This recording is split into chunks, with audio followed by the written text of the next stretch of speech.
win so much, you may even get tired of winning.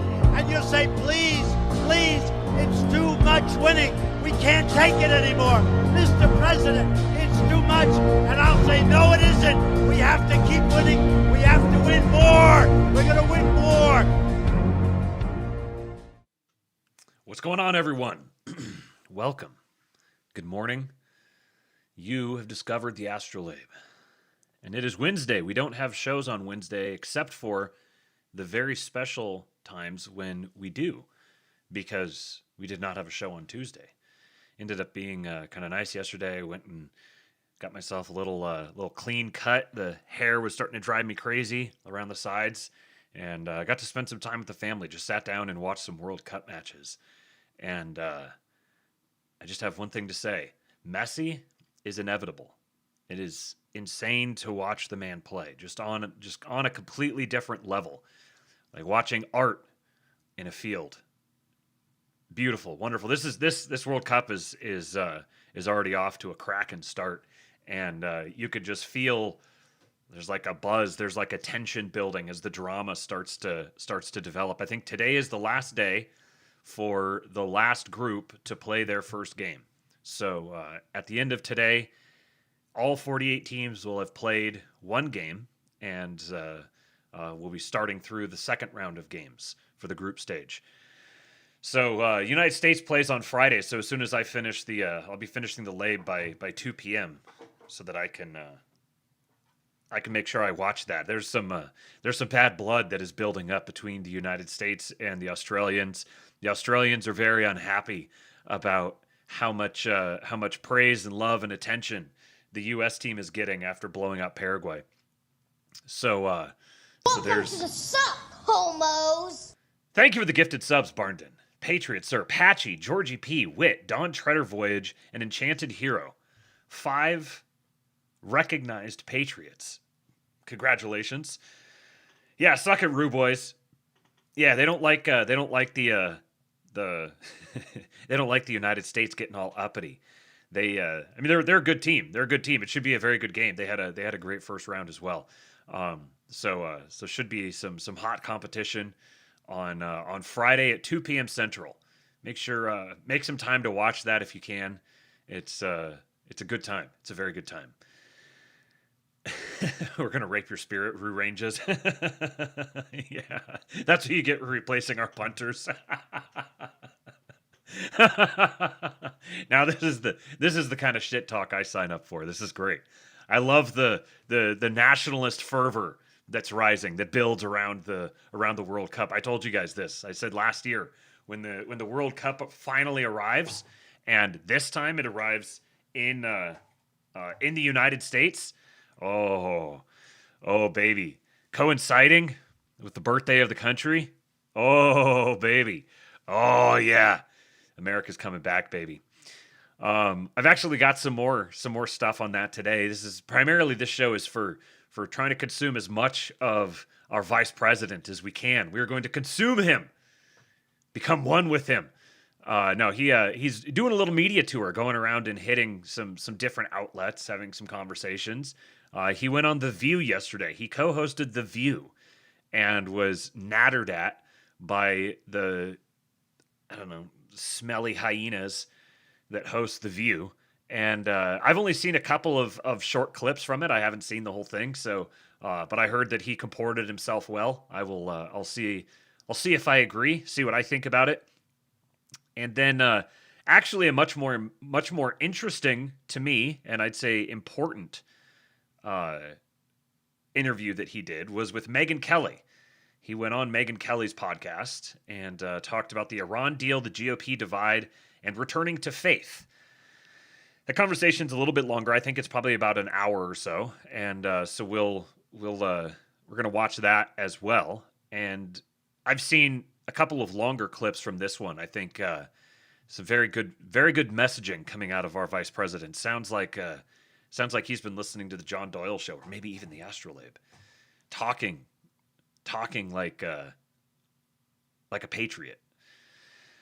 So yeah, and then there's a couple other funny little odds and ends things. This Iran MOU, the drama around the Iran MOU, and it's kind of breaking people's brains, the relationship of the United States to Israel.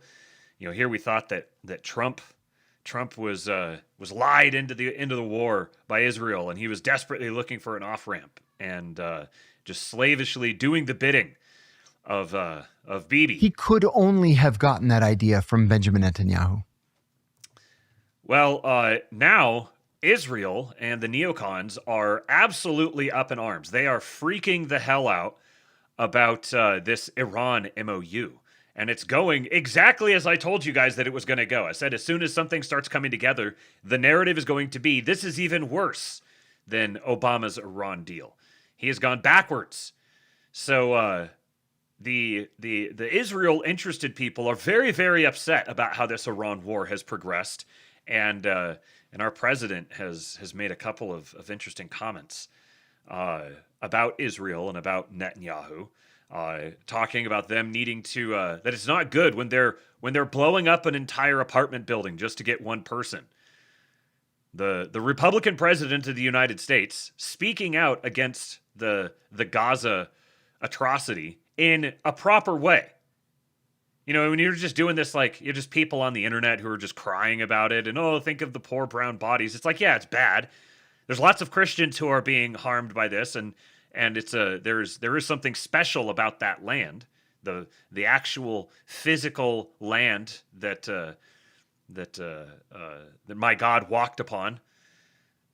So there's something special about it. So it's not that it doesn't matter or I don't care. It's that like that's a problem for the people over there to manage and deal with. We've got our own problems. We have our own stuff that we're dealing with here. So to the extent that a president needs to be involved over there, I don't think that his primary motivation needs to just be do everything to stop that it's a myopic view of the greater conflict and the larger dynamics that are there. What he's doing will have the effect of stopping it, of preventing it to whatever degree that's possible. Every single step that he's taken along this pathway has been very clearly directed at giving Bibi what he wants so hard that he eventually kills himself. He gorges himself on all the things that he wants, and then suddenly discovers that getting everything he wants doesn't look at all like he thought it was going to.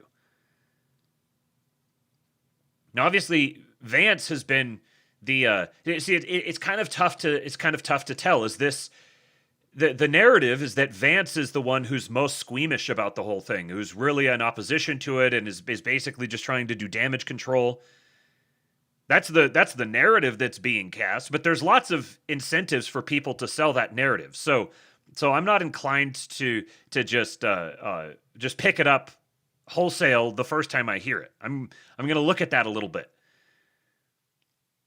Because what they're also doing works very well as a good cop, bad cop routine. And Trump is has demonstrated a deep understanding of negotiations and negotiation tactics and is more than happy to do the good guy, bad guy thing. He's happy to play either role. Sometimes he's the one playing the good guy role. Other times he's the one playing the bad guy role. He plays the bad guy role more compellingly, but Vance also plays a really compelling good guy role. And it sets up a narrative where it's like Trump is the one who came in and did all the disrupting and the elbowing people down and rooting out all the corruption in all the corners and everything. And then Vance ascends to the throne as the magnanimous, more purple ruler, not the disruptor as much as the ruler or the overseer. Now, it seems like there's more disrupting than can be disrupted in 2 more years left to be done. So is that an appropriate time for Vance to have that role? He's very smooth. He's very smooth. You'll see it in him, especially the way he can talk to women. And when you're speaking electorally, being able to communicate compellingly to women is a very important skill. There's different ways that you can do it. Trump had his own way of doing it, and ultimately it spoke to a certain class of women. You just call it like the raw honesty, perhaps. But JD Vance is a good dude. He's just a compelling, charismatic, good dude. I'm not sold on him yet as like if his time to ascend the throne was right now, I don't think he's ready. I think he's building and developing good experience and like developing his character, because that's what this is. What these people are effectively in a live role playing game where they have their public character that they play, and then they have their private selves. And this is just an open secret. It's understood that this is, you have your public character, you have your private character, and the people who can connect those two together most honestly resonate with people. This is what Trump did, where Trump's public character and his private character are generally not that different, except for the fact that he has the ability to play the showman. So he can turn it on when he wants to. And then he plays the big, bombastic, caricatured showman. And he plays it so naturally. He embodies it so naturally that people just understand him. They get him. He's predictable. He's predictable in his unpredictability. So after you got to ride the boat for a little while, but eventually you realize, yeah, the boat's going to keep rocking and rolling like that. But just hold on. Just hold on. It's going somewhere. We're going somewhere. So yeah, I don't think that JD would be the like if he had to take over right now, I think he would probably get pushed around. That would be my biggest concern. That he doesn't have a broad enough, loyal enough constituency yet.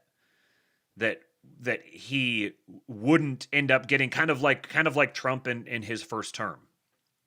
I think JD still, the American people still need some more time to get to know him. He needs to have some more feathers in his cap.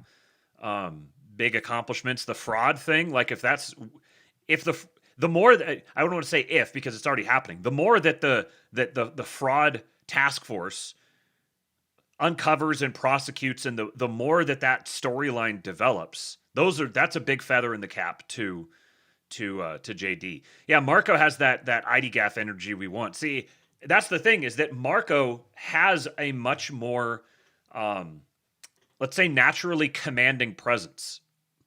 JD is a little more, what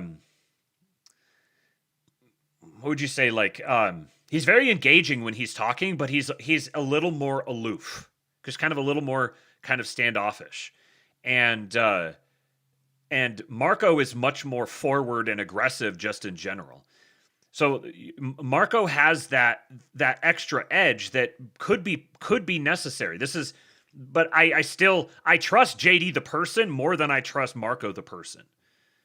But Marco the operator may just be more sophisticated and more advanced. Like, his character is more developed on that front than JD's is. And, a Marco JD ticket where Marco's at the head and JD is second in command. I don't know. Like, I'm 4 to 8 years is a long time.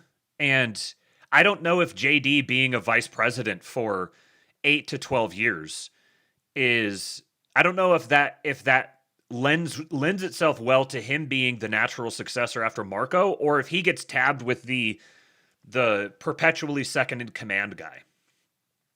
Yeah, I think JD is more likable as well. Like, that's what I mean. Like, on a personal level, and JD the person, JD the political instincts of JD. I think all of those are I see him as essentially like an expression of me.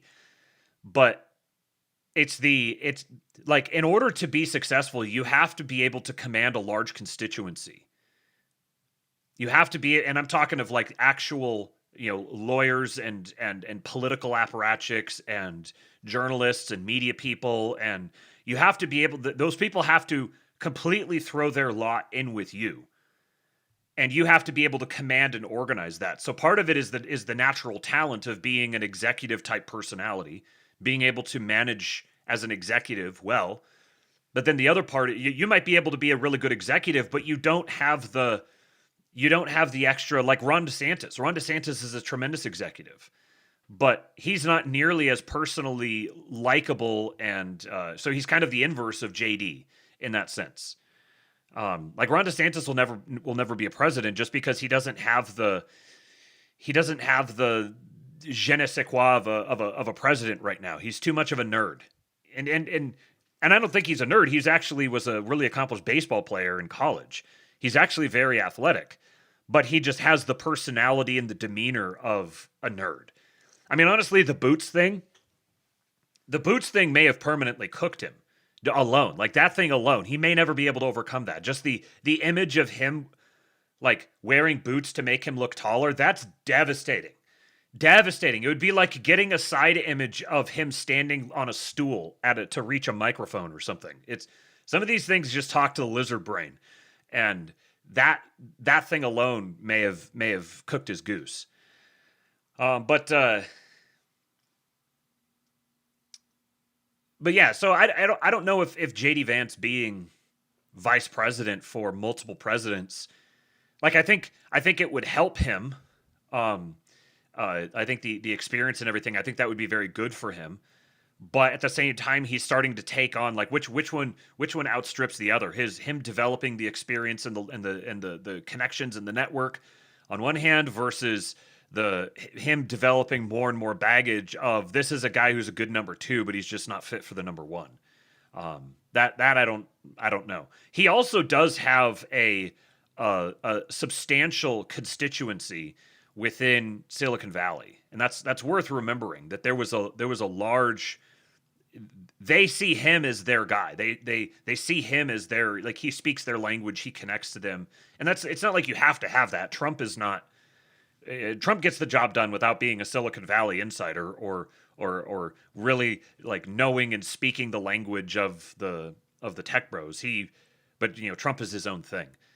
So that's definitely a big thing that JD has going for him. That's a big constituency that he has that I think would be loyal to him, generally speaking. Smacks of cuck chair energy. Yeah, the boots. Yeah, definitely. Why would you as a man agree to that? Just so humiliating. Yeah, I think that goes back to him being kind of a nerd. He's a really good operator. He's a really, really good executive. But he's just kind of a nerd. He doesn't have his people skills are like the people skills of a nerd. We were talking about this the other night during the UFC fight. I don't know if I get it up close to me here. Here's that monster, the red, white, and blue monster. What is it here? Strawberry lemonade. It's not bad. It's okay.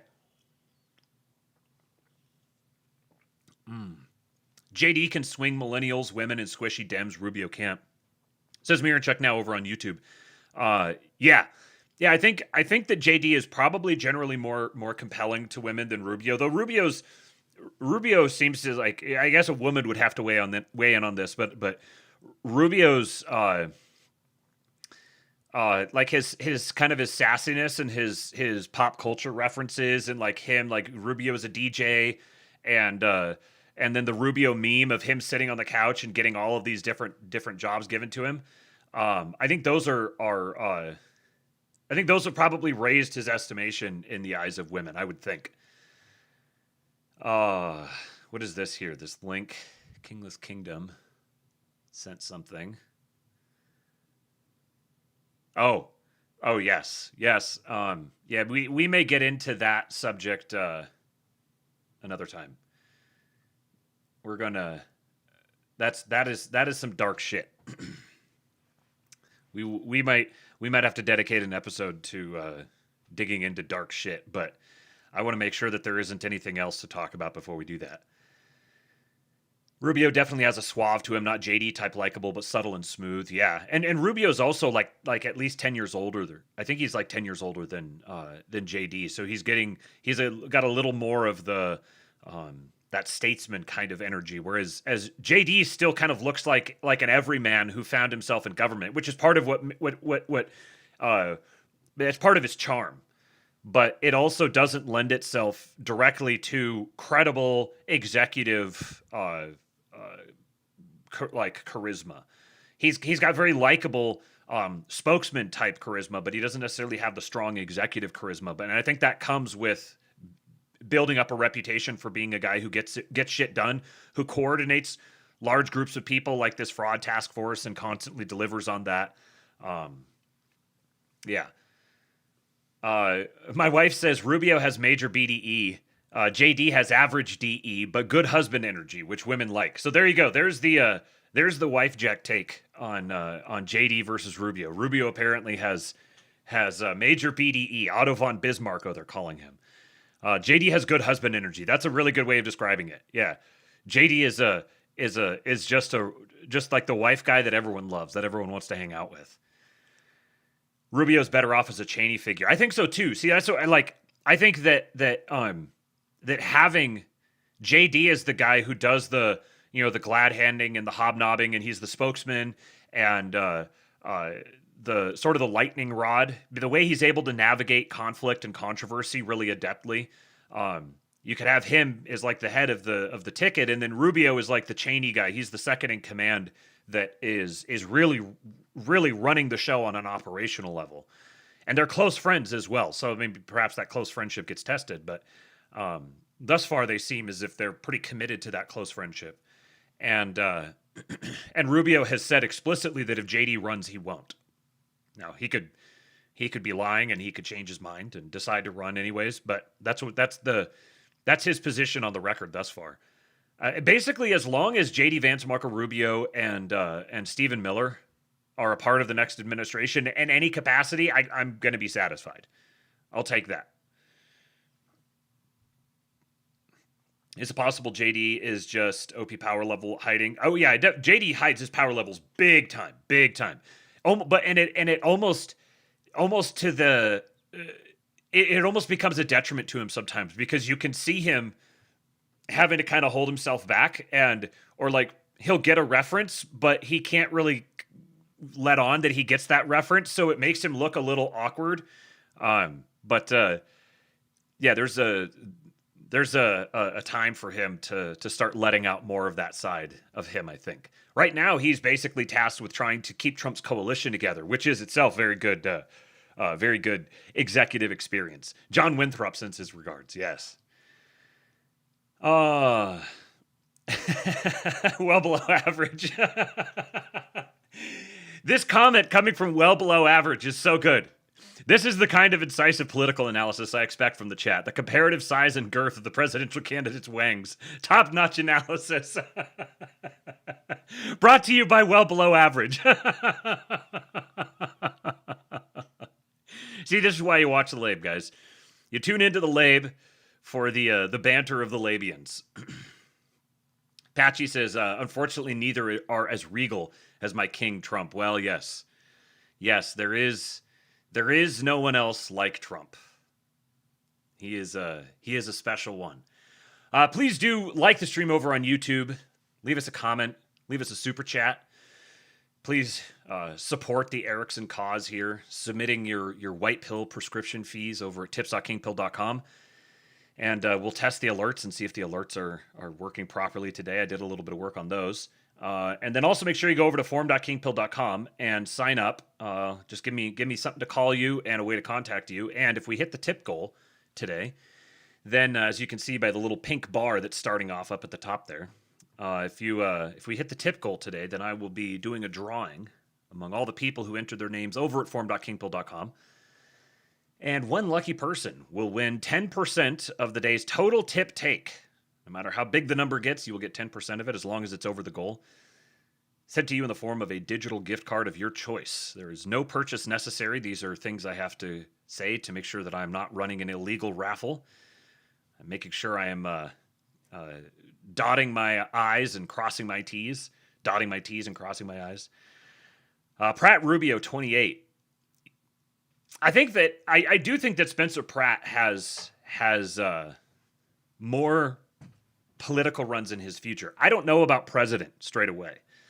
I don't think something very strange would have to happen, I think, for Pratt to be. He's not gonna command enough industry to compete with the constituencies that would be, because you got to think of each of these guys as a front man for a coalition, a network of different industry leaders and powerful interest groups. So, if you like stack up the interest groups that are behind Rubio, who would be behind Rubio, and then compare them to the interest groups behind Vance, and then compare them to the interest groups behind, for example, Spencer Pratt, then you could just start with that. Like, what is the, what do you call it? Like, what's their stack look like? They're like players at a table. What does their stack look like? And Spencer Pratt would be very clearly the short stack compared to those other two. So he'd have to overcome that. Like, the stack doesn't necessarily tell the whole story, but it means that has a big uphill climb just to begin with, and he has to bring something else to the table that could overcome that. Mr. Pratt may never make it in California politics, but he might be the beginnings of justice for the California voter. Politicians going to jail. Yeah, he's served his purpose very well so far. I thought that he was actually going to make it to the runoff. Because again, I kind of underestimated just how blatantly obvious they would make the steal. I would have expected that they would have. I thought it was more likely that they would try to steal Karen Bass just getting over 50%. I thought that they would just shove in all the ballots for her, push her over 50%, and not even have the runoff. So the fact that they went all in for Nithya Raman is like it's a Pyrrhic victory, I think, because it reveals just how fractured and like mutually antagonistic the Democrat Party is within California. So Karen Bass, even if she wins or whomever wins, they're going to be winning over and against some pretty heated competition within their own party. Yeah, they didn't even try to steal over the margins. They just went full fraud dump. Yeah. And that's that's definitely going to be investigated, and we're going to hear more about that. That story hasn't come to an end yet. So you may even get someone wins an election and then is already under investigation, and there's like plainly obvious, like people confessing on the record to getting them elected fraudulently. That could be a sort of thing that's down the line. But anyways, let's get started here today. What do we got? I got a couple little odds and ends here at the beginning. This here, apropos of nothing. I guess maybe you could say we're talking about JD Vance, and I'd said a few weeks back that I needed to see more of the E4 in JD Vance. I needed to see more of the former military guy. And then he came out and he did a couple of different speeches and gave talks at a couple different events and stuff where you saw that edge to him. And I was like, okay, there we go. Because he talks about how he has a total potty mouth in private. So there you go. There's your segue to potty mouth stuff. This is some tennis player. 142 mile an hour second serve. How tough is it to return that? That's so frustrating. You know, when I had the match point, I was on the second serve. Okay, you aim in the middle. Whatever you do, you just put the ball in the court, and then he hates me 142. I was like, fuck, I would have to serve, and I would have to. No F-bombs, please. Fuck. No. Right, Corentin. Shut up, Longhouse. Ask you one more question. Apologies, everyone, for the language there. I'm going to ask you one more question, so please keep it clean, okay?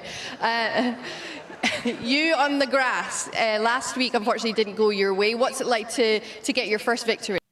So she's like, okay, so please no more F-bombs. Now, you just had this bad experience. So what's it like to get your first victory? She asks him like this really shitty loaded question. You on the grass last week, unfortunately, didn't go your way. What's it like to get your first victory?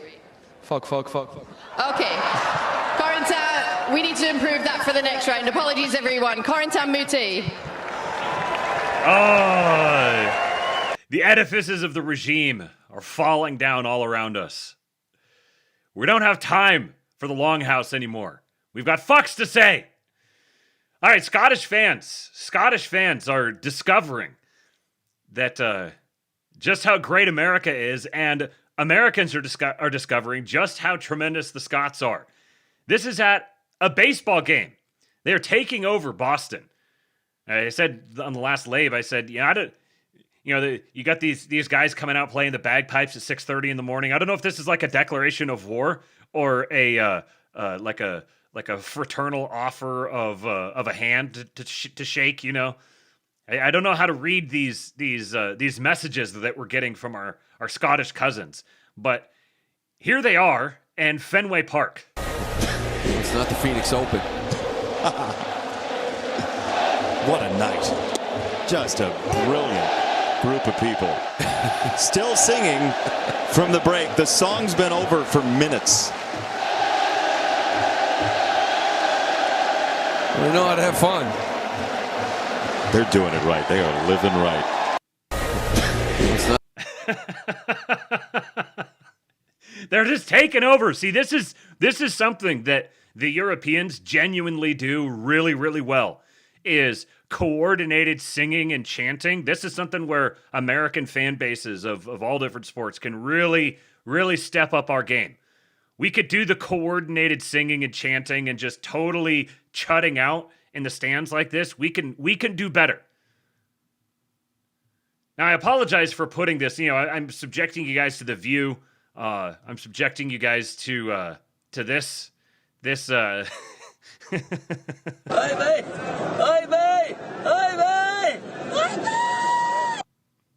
mean, look at him. Look at him. Like, the only reason he's not rubbing his hands in front of him is because he's got to hold the mic, or he's got to hold the phone. But even Portnoy is recognizing it. All right, something you got to know about me is I can be caught up in the emotion of events. I've never been caught up in emotion? A guy who looks like this, you don't say. Big World Cup guy. I'll watch USA when they play. I'll root for USA, both men's and women's, like, go USA. But not a soccer guy. Never was like, I believe we will win. I believe we will win. Hate that chant. It's like, all right, I get it. It's a European sport. I'll root for Tottenham. Try to fill that trophy case after I did Pete's review with Harry Kane, Sir Harry Kane. I'll go 6'5". Never been huge. This World Cup, I don't really remember the one that was in the United States before. This World Cup, seeing these other countries coming to the United States, and we got the Scots going absolutely... He's so grody looking, man. Bananas, the Tartan Army in Boston.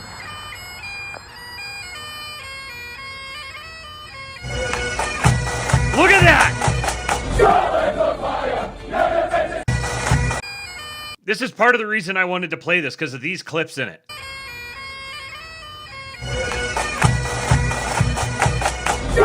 They're literally just marching to go see a game.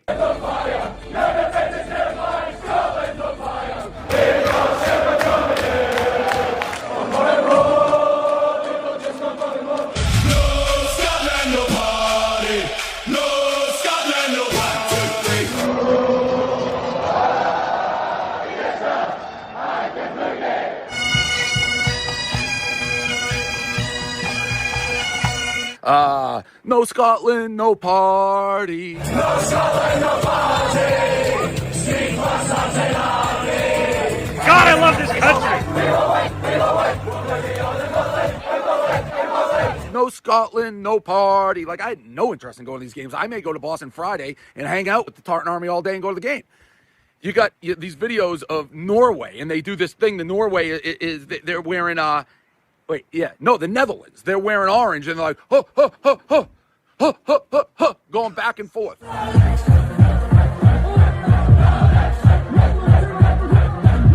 Norway, I just said the Netherlands. That's the Netherlands. You get Norway, they row the boat. They woof, woof, woof.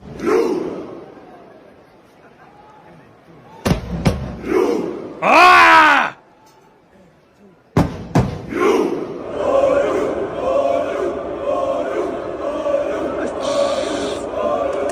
If you guys want to have the time of your life, make sure you catch a Norway game. Erling Haaland is a legit Viking. The dude is 6'5", can run 23 miles an hour, and just looks like a Viking. Just look up a picture of him, Erling Haaland. And he's also well known for being a connoisseur of raw milk and organ meat and raw honey. He is like total primal diet, freak of nature. Just insane to watch. This gigantic Norwegian robot just sprinting around the pitch. Make sure that you guys catch, and then you get these chants every so often throughout the game. Make sure you catch a Norway game.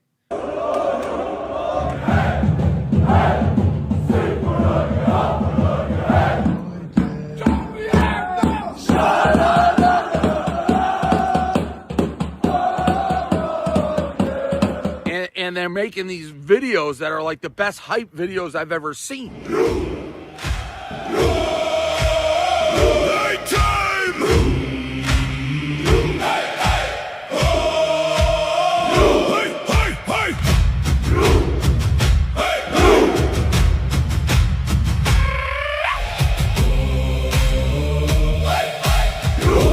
I'm gonna chill. There he is. I'm rooting for these. I'm more into them than the U.S. Like, yes, I want the USA to win, but watching all these foreign countries, all their fans, is like, Leave it to Portnoy. Leave it to Portnoy to be like, yeah, I want the U.S. to win, but think of the foreigners. 20,000 Scots in Boston right now, and they're all exploring the United States. They're going different things. Like, you're seeing Scots be like, it's hilarious. Like, I just had a Dunkin' Donuts. It's the best coffee. I saw someone got avocado toast at Dunkin' Donuts. I didn't even know you could have avocado toast. So we started the day at Dunkin' Donuts. Oh my goodness, I love this place. The avocado toast and iced coffee were so good. Another one's like, I had nachos at Hurricane O'Reilly's. I've never had such a treat. All these people, someone's in the Miami beaches being like, this is the most beautiful. I thought Australia had great beaches. What about Miami? All these foreigners come to the United States, and all they see on TV is like, oh, the United States falling apart, all the stuff you hear in Trump and purple hair, and they're like, this country is awesome. Trump's a Jew! The United States is unbelievable. They're enjoying all our local stuff. They're having the times of their lives. They're singing, they're dancing. Scotland on fire. I have become caught up in World Cup mania. I think it's like the best. I wasn't anticipating it. It caught me off guard. I just sit and scroll online for every single video of these fan bases exploring our country and having the time of their life. Yes, I want USA to win. I'm like jealous that we don't care about the USA in soccer. I know, relatively speaking, but not like these other countries. To root for a team, travel in a group, have the time of your life. People have like saved up, I guess, for like years to do these trips. I have World Cup fever. I don't necessarily have USA Soccer World Cup fever. I have Scotland, Norway, Netherlands, Japan World Cup fever, and watching them just have the time of their lives. Now, of course, you know what has to happen to him for his disloyalty. They're calling it the most Jewish clip ever, yes. Thank you, Blue Skittle, for celebrating 20 months of membership over on YouTube. What a patriot. What a patriot. Has kept his membership going on YouTube for 20 months. Thank you, sir. Yeah, the most Jewish clip ever. So obviously, you know what needs to happen to him because of his disloyalty. But in the same way, there's it could go really deep down the rabbit hole of the connections between the Jewish spirit and the feminine spirit. But in the way that women are they like reflect back to you what is around them. They reflect their own surroundings back to them. That's what you're getting here. He's like, oh well, you haven't given me a reason to root for the USA, and I'm a cosmopolitan Jew, so I'm not going to. I don't just naturally. Oh yeah, I will, but I'll think of all the foreigners. Now, if the U.S. team had this same level of unconditional, rabid nationalist support, then he wouldn't be making this video like this. We're getting mogged by the foreigners, folks. This is why it is your sacred duty as a patriot, regardless of how you feel about the sport of soccer. It's your duty as a patriot to spread pro-U.S. team propaganda. Feed the egregore, folks. Couple more clips of the where'd it go here? There we go. A couple more clips of Euros experiencing America. A Scottish guy in America for the World Cup was welcomed to a Texas barbecue. You came from where, Big Daddy? Scotland. Scotland. Oh yeah? Come and have a look. Look at that. Oh wow, that is some meat. You guys don't mess around. Soundboard! Holy moly. Look at that. Oh wow, that is some meat. You guys don't mess around. Holy moly. Here's where we're not getting mogged. Yeah, Texas takes pride in that. Yeah, good stuff. The smell is delicious. Delicious. You can't smell anymore. Oh, can't wait to try some. No, I'll have a pickle. What have we got here? We've got... Hearing a Scottish guy say pickle might be the funniest thing my ears have ever beheld. No, I'll have a pickle. Can't wait to try some. No, I'll have a pickle. Oh, can't wait to try some. No, I'll have a pickle. Pickle's just a funny word. Ribs. Got a big ass pickle there. Ribs. Some brisket underneath there. And we've got a sausage there. Look at that. That is a proper roundup for both of us. And then some potato salad. I think the ribs you just eat with your hands, right? I don't want to offend anyone here. The ribs you can just grab it and like get into it. Oh yeah, baby. Mmm. That is delicious. I'm gonna try a bit of sauce. Right, let's try the sauce on this rib. Mmm. Mmm. This is good. Kind of like a sweet sauce. Mm. Not a sauce on my phone. Happens to the best of us, man. Don't worry about it. This is the big stuff, the good stuff, the brisket. This is what we travelled 5,000 kilometres or however far we travelled to get to. What the fuck is a With kilometer? barbecue sauce on it. Mmm.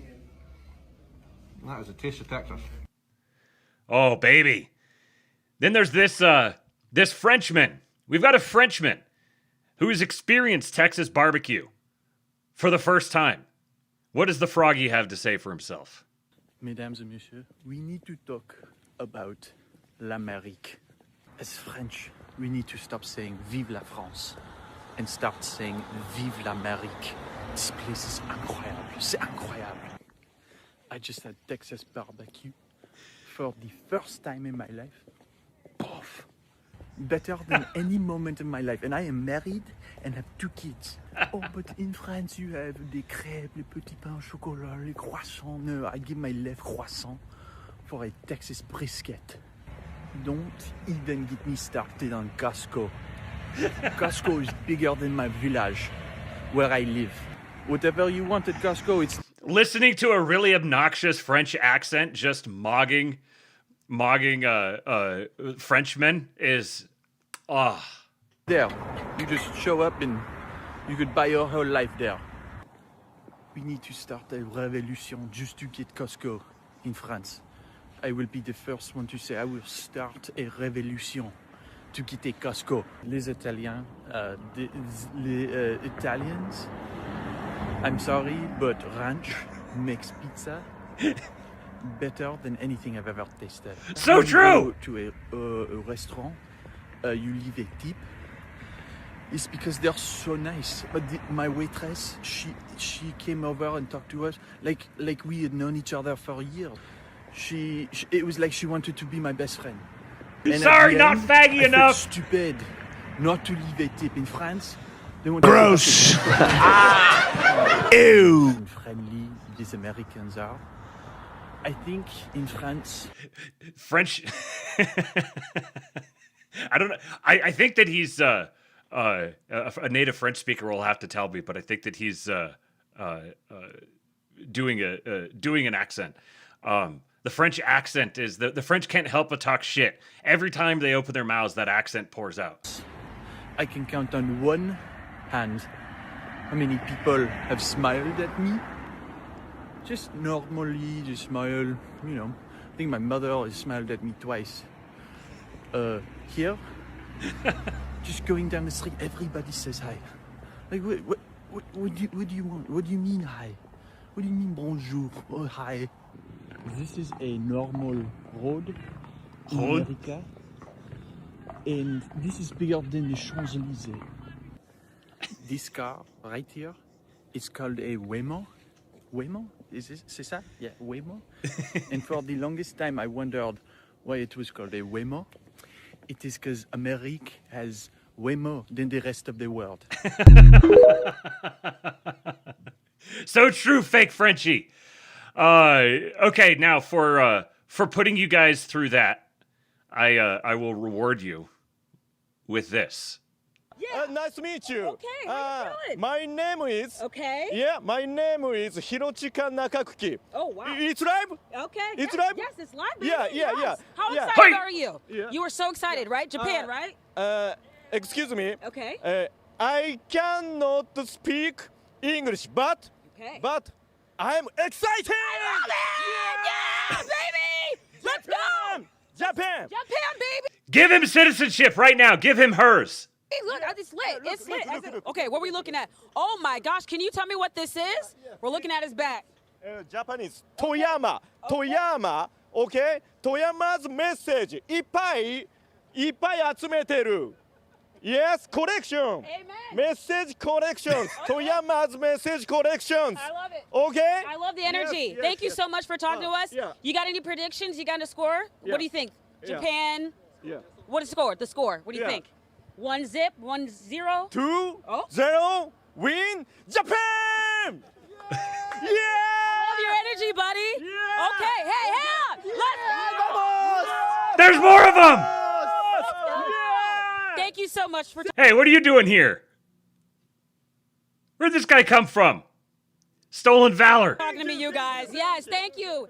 Can you teach me something? Can you teach me a word? Yeah. Can you say? Can you teach me good luck? Good luck? Yes. Good luck? Yeah. In Japanese. Yeah, Japanese? How you say it? Yeah. Good luck or hi. Good luck. Okay, Japanese, okay, Yeah. okay. 頑張れ日本 and いつもいっちゃん I love it. She's Thank like, you I'm not so saying much, that. Sir. Once again. It's me. Okay. Every time, one channel or number one. I love Every it. time number one. いつもいっちゃん頑張れ日本 Listen, there you have it. I love it. Love the energy. Yes, Thank yes. you again. Thank you You very have much. it. Thank you. Yeah, thank you very Oh much. yes, I love hugs. It They're was literally nice just to meet like you. this. Thank you guys. What time for a what USA? USA. At USA, baby. Hello, I love it. Okay. I love One time for USA. culture. Yes. Okay? Okay. USA. USA. Amen. Japan Okay. and USA. I love it. Okay, we love you too. Yeah, Hey, thank you for yeah. hanging out. Be safe. Make sure you hydrate because it gets hot in Texas, okay? We're going to talk soon. All right. Yeah, All right, thank you guys. All right. Not gonna lie, she actually handled that really, really well. Like having to just rock with that on the fly while you're on camera, live on TV. That took some shucking and jiving, they might say. All right, here we go. So this was yesterday. JD Vance on The View. Yes, I am going to subject you to The View. But fortunately, if we get through this, then I'll give you. Hey everyone, I'm Megyn Kelly. Then I'll give you guys that. Vice President JD Vance is live on The View, and all questions are on the table. How he responds to Americans feeling pain from the gas pump to the pocketbook after campaign promises on the economy. Starting on day one, What's this voice? It's like they're like pushing their voice really hard into their upper palate or something. How does he respond? will end inflation and make America affordable again. The national and global impact of America's war with Iran. The battle over ICE descending on U.S. cities. And sharing personal revelations and regrets after finding his way back to faith. It all starts now on The View with Whoopi, Sarah Haynes, Joy The Behar, N-word. Anna Navarro, Sunny Hostin, and Alyssa Farah Griffin. Now let's get things started.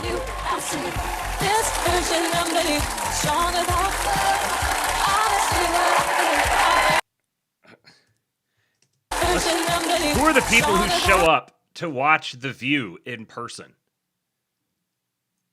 What is... Bro, you're like 23. Why are you at the... Well, I guess I see the forearms. That's why you're there watching The View live. Yep, I see why this guy watches. But this dude, what's up with this guy? Why is he there?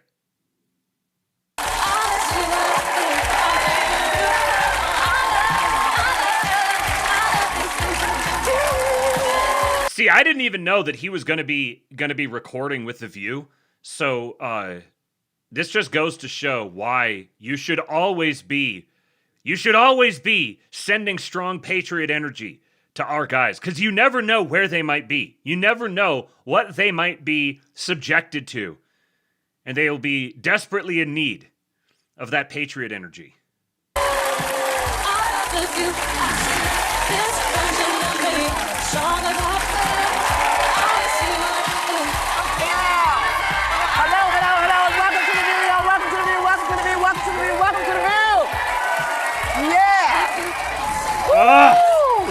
Yeah! Okay.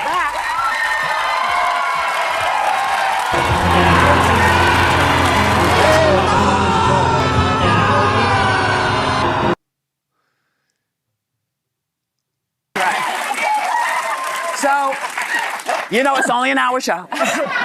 So, Never before have I been so tempted to follow the Panikins. so the first thing we want to do is welcome back the fabulous, the amazing, the spectacular Joy Behar. So, where were you? What did you do? How did it go? Okay. So I was in London. Right. Shut up, I was bitch. doing my play, my first ex-husband. Turns out women all over the world hate their husbands. We had a wonderful cast. I think I have a picture of me. I was in it. Jackie Hoffman and Deborah Chasen. The Deborah Chasen is a Brit, and she got. What the?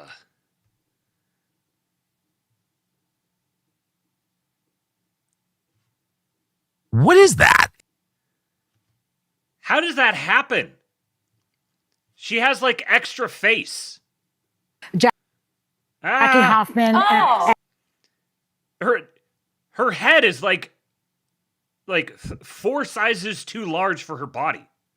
And Deborah Chasen. The Deborah Chasen is a Brit, and she got it, and they got it. Everybody loved it. It was a great experience. Wow. What else? What was your highlight? She's obviously I was dark. also in Paris for a while. right. I did the hop on, hop off, but at my age, it's more like limp on, limp off. Oh my God. I see why old people like a cruise. Melted version of Hoda, yeah. Stripe Buster says it's just like the Family Guy clip where they're just sitting around the table clucking like hens until one of them lays an egg. This is the highlight of the play. A woman came to see me. Right. I was gonna say there's no eggs coming from this group, but I don't know, there might be a couple. From Lebanon. Right. Oh, aren't they having a war there? Yes. I felt so touched by that. It was like she came My people straight. love you. She came from Beirut to London just to see me. Oh, wow, George. Yeah. What else? I took pictures. Like it's no. I took. I don't know where. Oh, fruit. Something was good. Right. So it did. Oh, I've never enjoyed The View more. Notice they unite. Give sweep. Their children are addicted. Say, could you U.S. stuff or age them protection in the. Whole panel of They will not acknowledge a little while JD Vance. This show. Okay.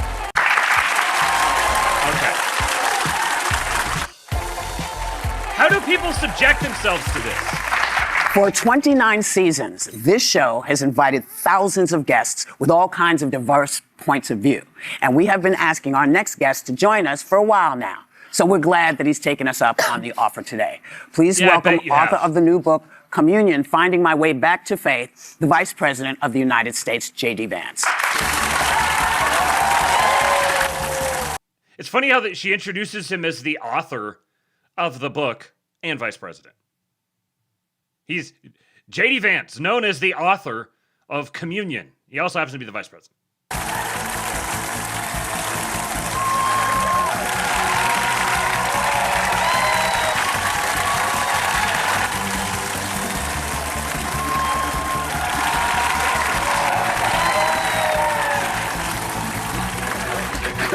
He's surrounded! I'm surprised at how tall you are. Blink 3 times, Mr. Vice President! Well, if you only see somebody on TV, you just see their, in my case, giant heads. So it hides how tall I am. That's right. We are the table of big heads here. So this is a show of MAGA Republicans, right? That's what my media team told me? Okay, good. Well, we'll find out. I think you have the first question, Alyssa. Yes, Mr. Vice President, thank you for being with us. Now, you came into office with clear momentum, but when I talk to my friends and family who supported you and the president, still support you and the president, one issue comes up time and time again, and it's the economy. Inflation's up, wages are down, gas prices are starting to drop at news of this Iran deal, which we will get to. Sure. Look at that eye what can you contact. say to voters who trusted you to lower costs on day one, and will they be satisfied by November? Cheeks are flushing. Well, I think that's ultimately up to the voters, right? I think voters have every right to expect as much as possible out of their elected representatives. We certainly know that we were elected. That blue suit that's his color right there. This blue suit, white shirt, red tie, that's his color. It makes his eyes like glow a Garthen. On a number of mandates. One was to close the border, which I think we've done successfully, exceeded expectations there. Number two was to lower prices, and there's a lot of work to do, in large part because of what's happened over the last few months in the Middle East. But as you said, oil, which got up to $120 a barrel, now is at $80 a barrel. That's going to be reflected in lower fuel, lower food, lower energy prices. But there's a lot more work to do. The thing that I'm proudest about most, because as some of you may know, I grew up in one of these towns that was forgotten by the leaders in Washington of both parties, is that you're seeing, that's Middletown, Ohio. That's my hometown in southwestern Ohio. It was a proud steel town. I was raised by a grandfather who was a union steel worker, is that those jobs disappeared. Those factories closed down. The thing that I'm most excited I do have it on 1 1/4, so if it sounds a little bit meth influence, that's why. About is you do see a large amount of capital investment coming into our country. Factories being built, construction jobs are way up, manufacturing jobs are starting to catch up. So there's a lot more work to do. I think that we're making progress, but ultimately we're going to make our pitch to the voters in November, and they're the ones who get to decide whether we've done a good job or not, and that's how they're going to vote. Okay. So President Trump has called affordability a hoax. He said that, not me. He's pouring money into this ballroom of his and the reflecting pool. Oh, don't forget the Arch de Trumpe, I call it. And a White House cage match. Give All her the these things. backhand. Why is he doing them when you just, everybody knows that Americans are struggling? What is he spending all this money for? Well, I got to defend the president Shut on the the fuck hoax up, point. bitch. What the president said is the idea that Republicans caused the affordability problem is a hoax. And I think that's true. If you go back to the Biden administration, inflation got up to 9% under the Biden administration. Okay. Right now it's at 3.5%. By the way, too high. We're doing everything that we can to bring it back down to 2.5%, which is where most people would like to see it. But we inherited an affordability problem. We're doing a lot to make it better. It's going to take a little bit of time. There's a lot more work to do. But the president knows that a lot of Americans are struggling. In fact, he ran on that. He talked about it. And we've done some things and made some good progress on that point. He just said he loves the inflation. What he said, Anna, what he said is that he loves the fact that the inflation is going to come down when this war is over. That's what he said. That's not what he said. That wasn't a direct. Are you his interpreter or are you his vice president? Come on. Well, look. What the president said. People were asking about the inflation. They were asking about the affordability problem, which again is very real. And what he said is, "I love the inflation because it's going to come down when the war is over." And now, again, we already see gas prices. Gas prices today, $4.06 a gallon, too high, but way down from where they were just a couple of weeks ago. So there's a lot we got to do, but I think that we're doing as much as we can. We're going to keep on working at it. And again, the American people are going to make their verdict, but I think that we have a very credible case to run on, that we brought a lot of new investment. We're building the factories. That is going to pay serious dividends for the American people over the long haul. When? Well, Joy, if you look at manufacturing jobs. Okay. Those jobs are increasing at a large number. Construction jobs are doing a little bit better. So what happens is the construction jobs to build the factories, and then the manufacturing workers go back to work. That also leads to rising wages. That's one of the things that I'm very proud of, is if you look at the amount that wages are going up now compared to, say, 2022, they're going up way faster. That's a good thing. The affordability problem. Again, gas, way too high right now. Certain things way too high. Rents have been either flat or down for 12 months now. So there are things that are showing signs of life, things that are showing signs of progress. My view, I'm sure you guys don't agree with it, is that we inherited a mess and we're fixing it. But sometimes it takes a long time to fix a mess. Sonny. Okay. Mr. Vice President, according to a new report from the New York Times, you were... Most of this is stuff that, it's fairly boilerplate so far. Yeah, I don't really have a lot of commentary yet. The leading voice behind the scenes to release the Epstein files, and we applaud you for that. And you warned top officials, including top DOJ. Epstein had Trump derangement syndrome. You see that most recent revelation that before he died, he was desperately trying to get dirt on Trump and couldn't get it from anyone. Ironic. Officials at strategy meetings taking place inside the Situation Room. I mean, it totally stands to reason, given that Trump was like the singular reason why he was taken down in the first place. So I would imagine that he would probably hold a grudge.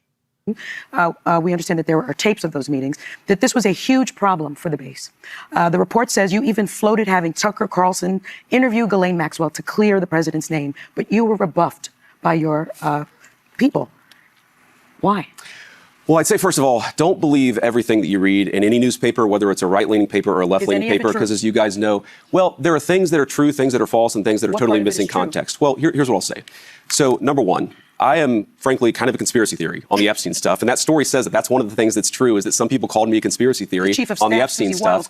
And I love Susie, but absolutely, she thinks I'm a conspiracy theorist on the Epstein stuff, because I think that it's crazy that you had this guy who is clearly a sex predator who was hanging out with a lot of very wealthy and powerful people. Like, that really bothered me. I don't know what's there, of course. Nobody knows exactly what happened unless you were there, but that really bothered me. And I wanted to have full transparency. What I disagree with is the idea that the White House wasn't committed to full transparency. We have to remember, like, I was inside the room when some of these decisions were made. The Epstein Files Transparency Act, the one that the president signed, the one that led to all these files that we're seeing, the emails. By the way, again, sorry, do I have to defend my boss? I know you guys don't always appreciate this, but one of the things you see in the Epstein emails is that Jeffrey Epstein hated Donald Trump. And that Donald Trump literally reported Jeffrey Epstein to the police. That's one of the things that came out of these files. They were best friends for about a decade. And remember, he signed that Transparency Act under duress when some Republican women, congresswomen like Lauren Boebert, like Marjorie Taylor Greene, did not give in to his pressure of not signing. He brought Lauren Boebert into the Situation Room to pressure her into caving on not voting for that bill. So let me respond to that. So that's all true. Let me respond to that. So number one is, yes, Donald Trump, he said this. He knew Jeffrey Epstein back in the 1980s. He also threw Jeffrey Epstein out of his club when he found out he was a creep and reported him to the police. That's something that the media often misses when it reports this story. They tell the fact that they knew each other in the 80s, which the president himself admits. They ignore the fact that he narked on him to the police and led ultimately to Jeffrey Epstein's downfall. To that point, Anna, you know the Republican Party. Well, it's one of the things that led to law enforcement investigation. But on the point that you made, it was allegedly over a real estate deal that they hadn't gotten. Look at her body language here. She's like sitting here, leaning away from him, like talking to him over her shoulder. She's got to physically turn herself away just so she can try to resist him. To a fight over. But the email says and actually they didn't just know each other. Let's just be truthful and transparent here. They didn't just know each other. They were incredibly close friends. He reported him to the police. That's what I'm saying. That is objective. That is objectively true. But Anna made another point that I think I would be if I may. Because Anna made a very important point. This question about, did Donald Trump release these files only under duress from Republicans? And Anna, you know the Republican Party probably better than I do. The idea that Donald Trump runs around afraid of Republican congressmen as opposed to the other way around is kind of crazy. It was a bipartisan. It was Republicans and Democrats. But because the Republicans control the House and the Senate, particularly the Senate, you need the Republican sign-off. What the president did is, look, I will say this. Again, I was in there in the meetings. He was very frustrated that the Democrats were making this about him when he's like, look, I threw the guy out of my club. I am the guy who reported him to the police, or one of the people who reported him to the police. The president was frustrated about that, absolutely. But he eventually came to say, you know what? Let's just get everything out there. Let's have this out in the public. And he actually called the senators. I was there. He called the senators and said, you know what? Pass this bill. I'll sign it. And that was it. Let me follow up briefly. Let me follow up briefly. Yes. It sounds like you believed that there would be men in the files who would be held accountable. Rightfully so. And the American people are with you on this. Why haven't we seen the release of over 2.5 million additional Epstein file documents? Okay. Lurch. Holy cow, brother. Just sent $248 worth of magical internet money. There you see the tip goal rounding its way up. He said, can we listen to our vice president without some teal bucks? $248. $248. Thank you, sir. I wish I had the alert to play you. I'll give you an Erica.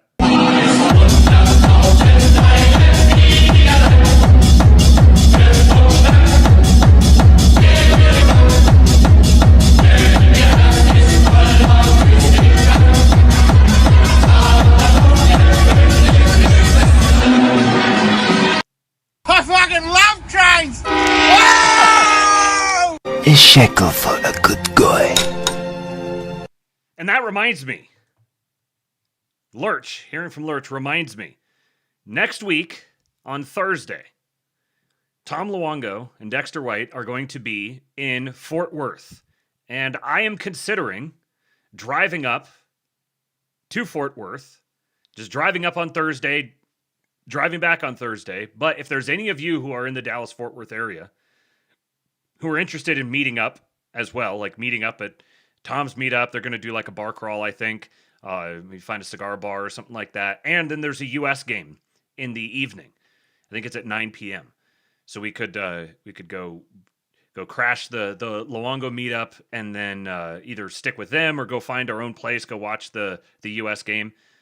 If there are some of you guys who would be interested in meeting up, this is next Thursday, the 25th, meeting up in the Fort Worth area, then let me know. Let me know, and I will I'll get the car rented to drive up there. It would mean I probably would wind up. I wouldn't do a show on Thursday. I would probably do a show on Wednesday next week. Remember, but the rule is we don't do a lab on Wednesday except for special occasions when we do a lab on Wednesday. But then there wouldn't be a show on Thursday, and I'd have to try to get back and try to get one done at some point on Friday, maybe Friday afternoon. So I'd move the schedule around a little bit. But if there's any of you guys who would like to join, then just shoot me a DM on X at KingPilled, or if you're in the KingPilled Discord, just tag me in there.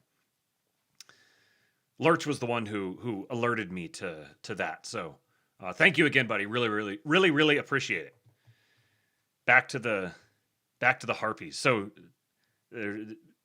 talking about Epstein, it's so far like he's comporting himself well. There, I don't see, there hasn't been anything that he said that I was like, oh, I wouldn't have said that, or he's being badgered from all sides about this, and he's not flustered. He's just answering the questions. It seems like you are someone that is on the right side of history on this. So we've released, I think it's 6 million files. That's a very interesting thing to say. Sonny says, you seem like someone who's on the right side of history on this. How's that for a stamp of approval on JD Vance? Briefly, yes. It sounds like you believed that there would be men in the files who would be held accountable. Rightfully so. And the American people are with you on this.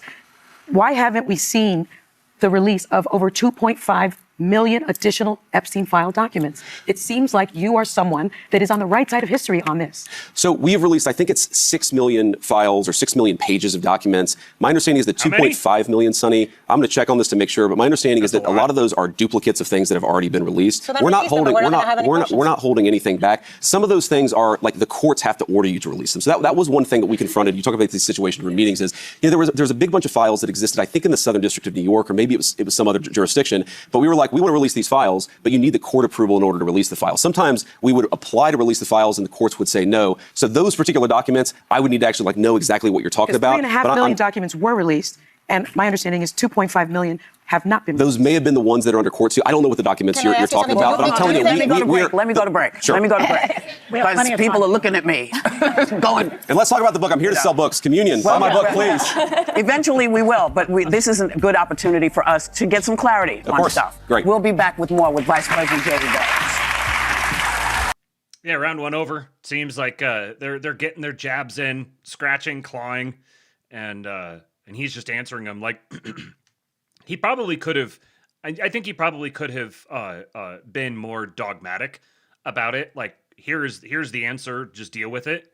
But you got to know your audience as well.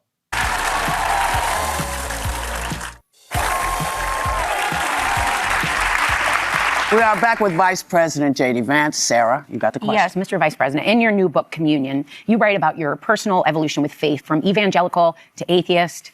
I like how every single one of them has to write their whole question down and read it off a piece of paper in front of them. They can't just ask him a question. To Catholic convert. And you also explain your evolution similarly on Trump, from calling him America's Hitler to America's best hope.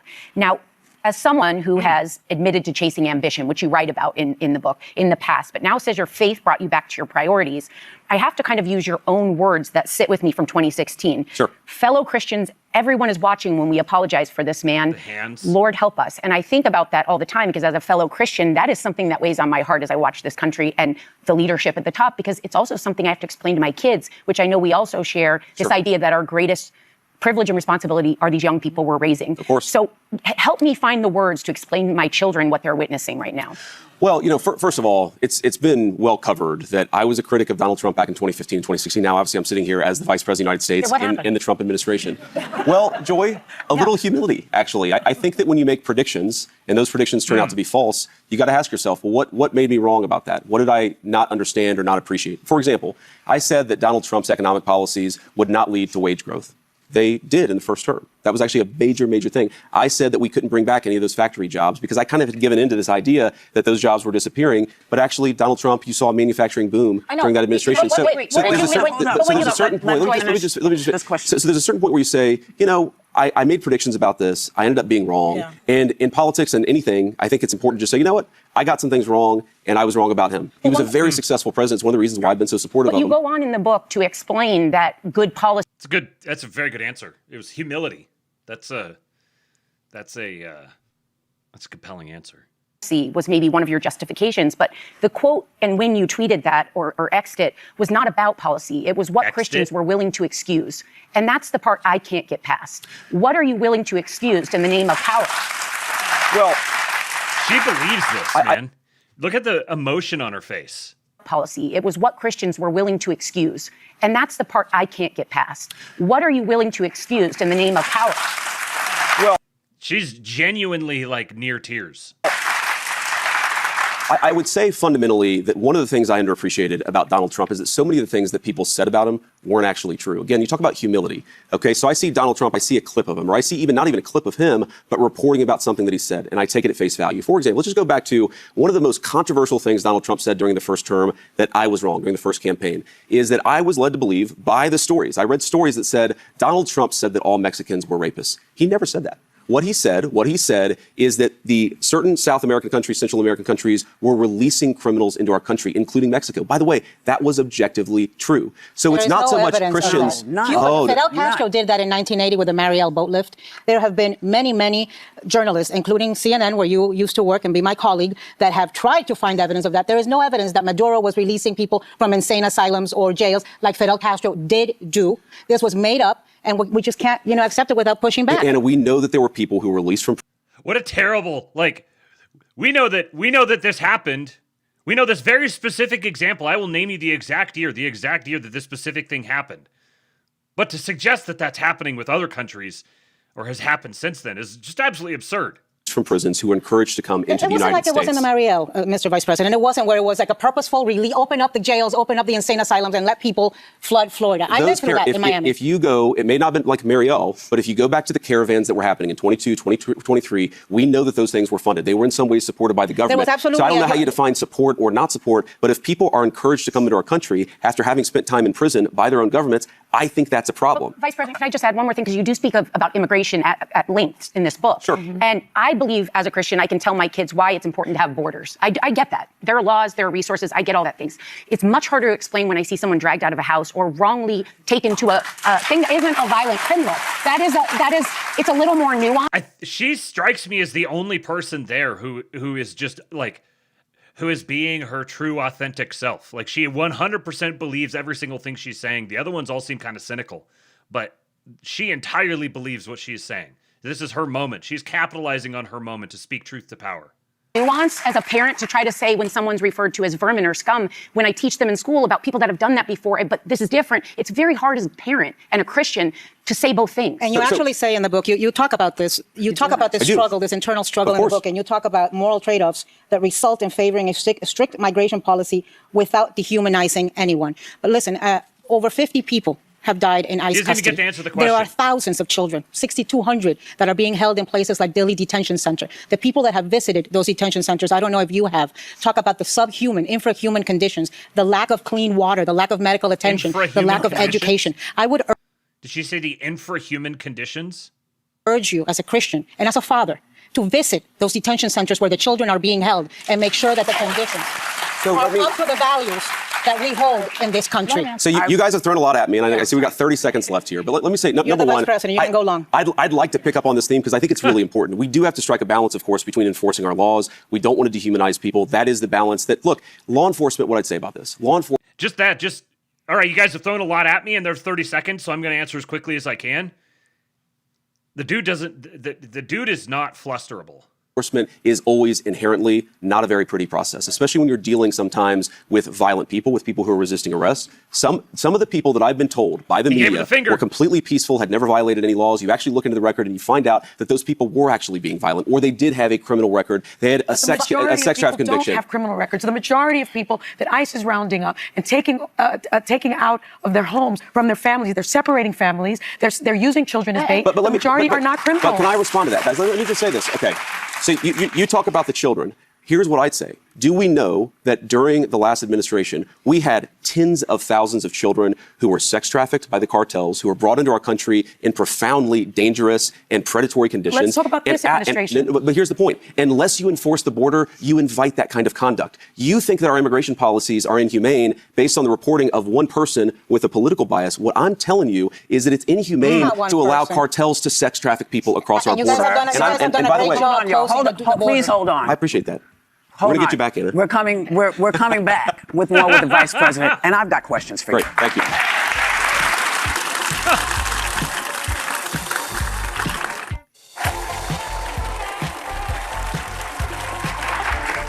I mean, honestly, like I understand why he's going on The View. Like, I understand the reason why you have him go there and talk to them, and he's comporting himself well. And there's like 100 people there, but this is just, it's so bland and low tier. We are back with Vice President J.D. Vance. Just Sir, slop. You come from a poor community. Sure. You know how hard it has been for people.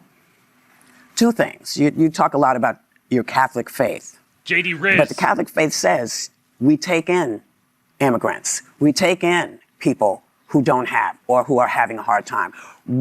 How do you justify both things?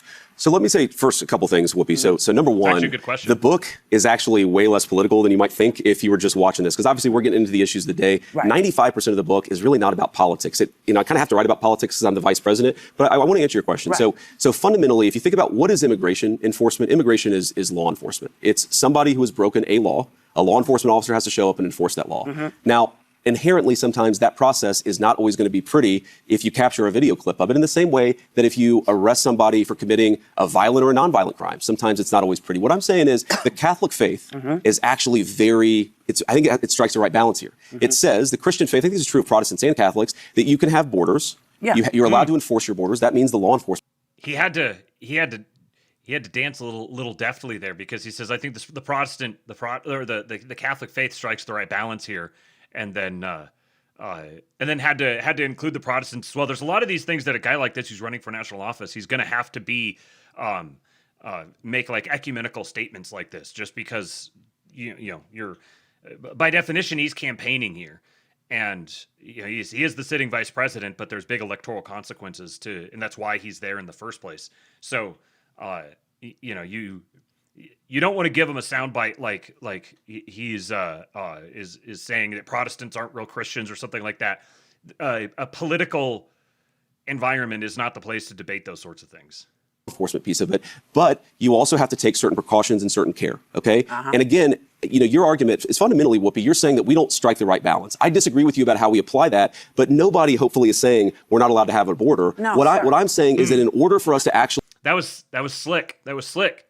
So we're going to take for granted now. We're not arguing over immigration enforcement, whether immigration should be enforced or not.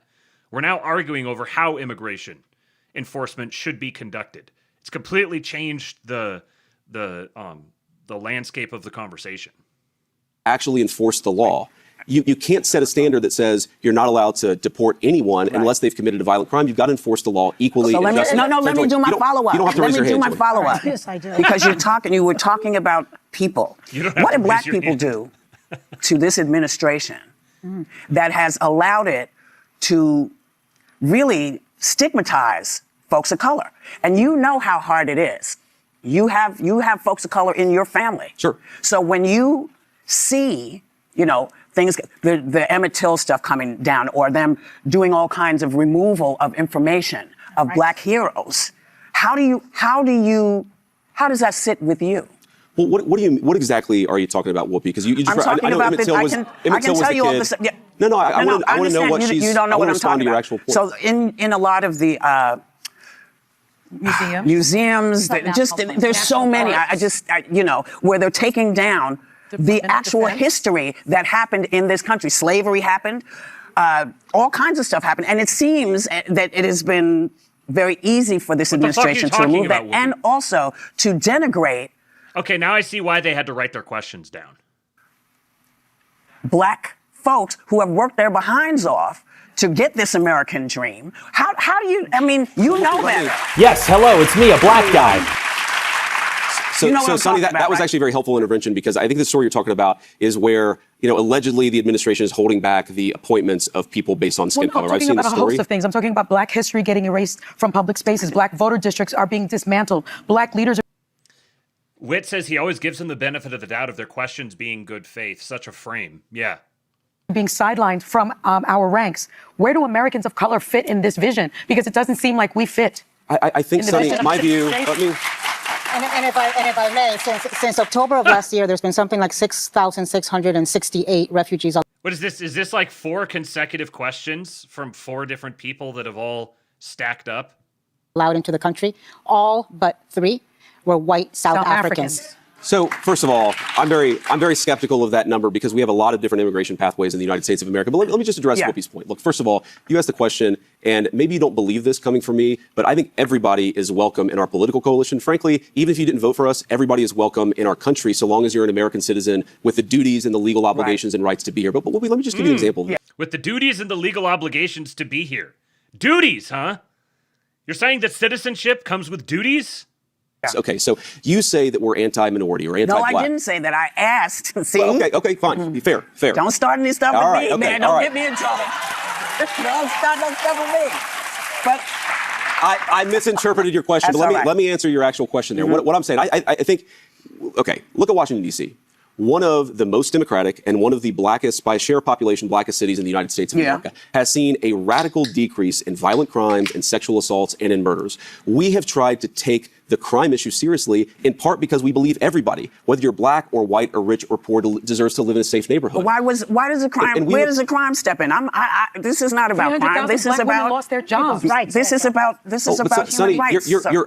what you're saying is they are all flirting with him. You could tell they're all actually pretty deferential to him, and they're basically just asking to be commanded. We got to do more on the economy. Black history has been erased from public spaces. Black history is not erased from public spaces. Guys, we do have to get to Iran when we get back. There's some very important news I'm telling you, we celebrate Black history. We celebrate all American history in this administration. You guys might be skeptical of this, but I promise you I have to go to break. Anna, God, please, we have more with Vice President J.D. Vance when we come back. Don't do that.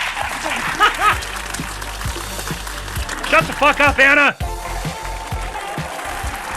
We're back with Vice President J.D. The man is married. Vance, Joy has the next question. Okay, so in the book, Mr. Vice President, you make a mea culpa of sorts for calling Democrats childless cat ladies. Oh, man. Okay? I must boneheaded comment. You say that in the book, that it was boneheaded, which it was. Thank you. What were you thinking when you said that? So Joy said when we were off air that I'm fine, which I think is about the best endorsement that I'm going to get out of Joy Behar for Republican. Thank you. I appreciate that. Graded on a curve here at The View. But, I guess one of the things that I try to do, and I'm always, all of us are always learning. You said you were laughing. It's funny. I heard people talking about this as a, like, oh, why is he apologizing? He needs to take a lesson from Trump. Why is he apologizing for saying these things? Dude, he's on the fucking View. They're like, why did you talk about childless cat ladies being a problem? He's like, oh yeah, that was dumb. I shouldn't have said that. This costs absolutely nothing. This isn't walking anything back. We're a lapsed Catholic. I'm a bad Catholic. I think all of us, that's why we need grace as Christians, is because we recognize that there are certain things we got to work on. Right. But here's what I'd say about that. So did that comment actually shed light on something and start a discussion, or did it just close people down? And when I make a comment that just closes people down, instead of trying to appreciate the point that I make, that's a mistake, right? And that's on me to do better. Okay, because can I say the point that I'd say on that, Joy, is I do think, in a very subtle, sometimes in a more profound way, I think our country has become more anti-family and more anti-child. It's harder to travel. It's harder to go to a restaurant. Mr. Vice President, your child is arriving. No grandbabies yet. Not yet. We're very excited for you and Usha, and we wanted to give you a few ones. I appreciate that. Thank you. We will put this on. We'll send you guys a photo. His new book, Communion, Finding My Way Back to Faith, is available now. Scan the QR code on your screen to purchase a copy, and we will be right back. Thank you, guys. Listen, thanks for being here. We want you all to have a great day. Everyone, take a little time to enjoy the view, and do not get down. We will take care of this as a people. We'll be right back. No, we won't. We'll be gone. They effectively just gave him a stamp of approval. That was for The View to interview a millennial Republican vice president and be like, they're apologizing to him, giving him gifts, making impassioned pleas and appeals to him. They're accepting his inevitability. They already know that he is inevitable. Okay, now for something that is hopefully a little more tolerable. I like Megyn Kelly. I don't enjoy watching Megyn Kelly troon out on multiple levels. I like Megyn Kelly, and when she's had conversations with him in the past, they've got great chemistry. So this one I've been looking forward to. Let's put it on. at 1.25. So this was also yesterday. JD Vance is making the rounds. Yeah, platforming him is acknowledging his legitimacy. Yeah, he was able to make body contact and touch them in light terms, and he did it in a way that wasn't like awkward or creepy either.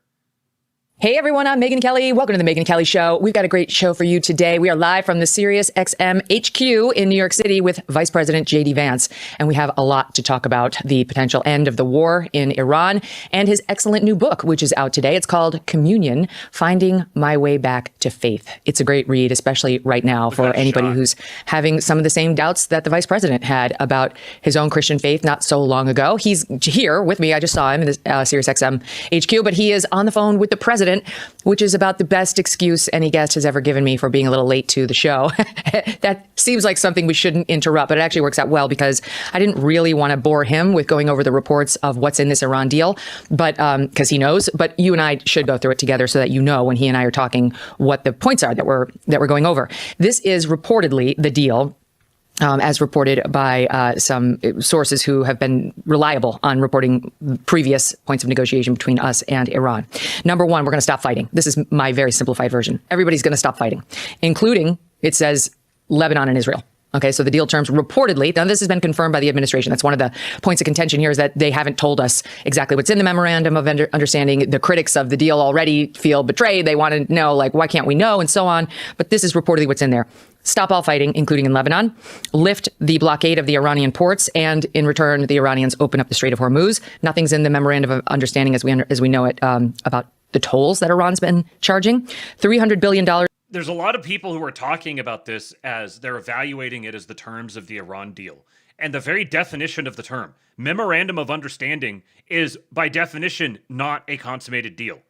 Anybody who's ever done any sort of major contract, buying a house, or you could even get this in some cases if you're buying a car or something like that. A memorandum of understanding is just like an agreement that we're going to negotiate a deal. If it was an actual deal, then it would not be called a memorandum of understanding. The memorandum of understanding is basically just saying, all right, we're going to establish a state of being for a defined period of time within which the actual terms of the deal will be established. So it's not even a deal, and this is part of why I'm not paying close attention to this all yet. There's the people who are super plugged in, following all the twists and turns and ebbs and flows and ups and downs, and you knock yourself out if you want to do that. I'm just going to wait to see when my president posts on Truth Social and says, here are the terms. That's when I'll pay attention. Dollars to Iran. The MOU says the U.S. with its regional partners will come up with a plan for that. The administration has suggested already that would be money from its regional partners to try to rebuild Iran. So $300 billion, not U.S. money, but that would go to Iran. That's been criticized by some, but it's to help them rebuild. This is a clip that was going around that all the bad faith losers were freaking out about.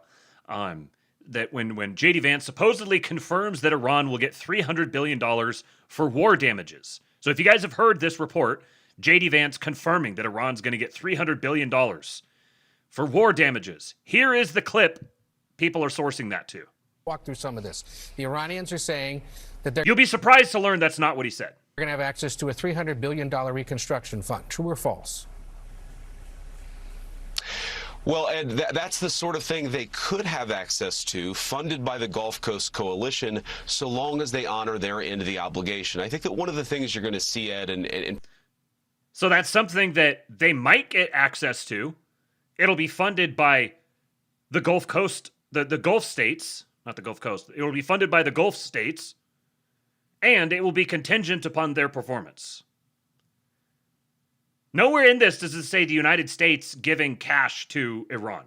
That's the way that it's being framed by both the retard right people who have just decided that now, funny how this happens. Someone gets their TDS button pushed, and then from then on forward, all TDS sufferers congeal around the same propositions. So in this case, the proposition is, it's a bad deal because Israel lied us into war, and now Trump is signing a deal that's worse than the JCPOA. Exactly as I said they would say. You got the neocons and the retard right people saying the same thing.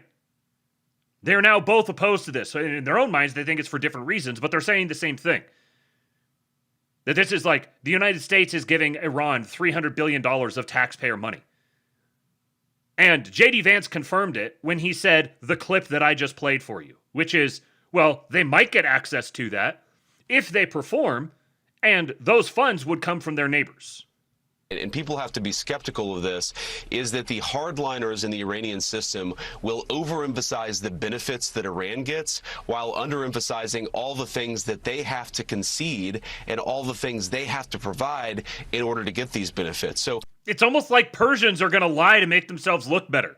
We absolutely are open to the Gulf Coast countries investing in the reconstruction of Iran, but only if Iran ends their nuclear program, ends their enriched stockpile of material, and is really open to an inspections and enforcement regime that gives the American people confidence they're never going to have a nuclear weapon. So I think the dance you're going to see, Ed, which is going to be interesting, is the Iranian media, especially the hardline media, they're going to talk a lot about what they get without talking about what they give. It's important for all of us to correct that record. They're going to talk a lot about what they get and not about what they give. Maybe you just don't take Iranian state media at face value. All sanctions to come to an end against Iran. That's worth reportedly about $100 billion. That's sanctions that have been imposed by us, the UN and the IAEA against Iran. No nukes ever for them. This is to be negotiated, but that we're going to. Please do tip your streamer, folks. You can send a super chat. You can gift subs, gift memberships, kicks on Kick. We'll see if those work. I fixed it, I think, so it won't add. So like 500 kicks won't add $500 to the tip goal. No cheating. Or if you want to get the money straight to me, tips.kingpill.com. Go to tips.kingpill.com and please do tip your streamer. Agree that they won't develop a nuke. And that then the agreement suggests we may be negotiating their needs, their nuclear needs, which has got a big question mark over it. The fate of the nuclear dust is to be negotiated, the enriched uranium and money. And there's a question President Trump has made clear this, relief. That's one of the questions we have, which is what exactly do they have to do? How will we know when they've done it? And, how are we going to basically just hold them to account as opposed to just opening up the financial spigot and making Iran very, very rich while we piece out of there? Now, the critics of the deal, they don't want any of this. I mean, let's be honest. What the critics of this deal want is more fighting. That's what they want. They want us to bomb Iran to smithereens. I think they'd be fine with Israel growing and its hegemony in the Middle East. And they're not going to be satisfied until we have, it looks like, military occupation over there. How else could we ensure that they never do additional enrichment, that they don't want them to be able to do it for energy purposes? The room there is, they have length underground. Can't really get to it. And if the magical power of about this so-called nuclear dust, about them like it's going to have to be addressed in enriched uranium. And there they said something like 90 under this agreement yet, we would build the New York Times enriched beyond the point down and, upset. I don't think we should trust them no matter what. And, we had monitoring of them under the JCPOA. Obama's defenders and Iran's defenders say that they were complying until weapons grade those three happened later. Signing, OcuSign, after today's interview, and some of the other ones that he's going to have to do is going to head to Switzerland and sign this deal. It looks like the president will stay stateside. Okay, it looks like the VP is ready. We're going to bring him in.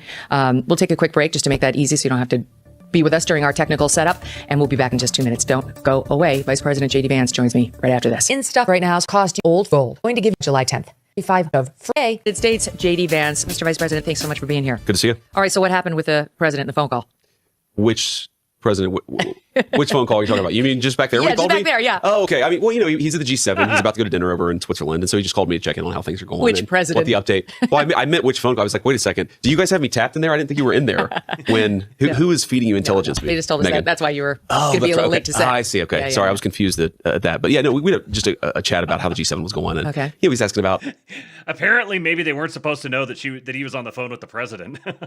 How is, what's the progress of the deal? What's going on? What are we hearing? Just the things that you talk about when you're the president and the vice president. What is the progress of the deal? What are you hearing? How's it going?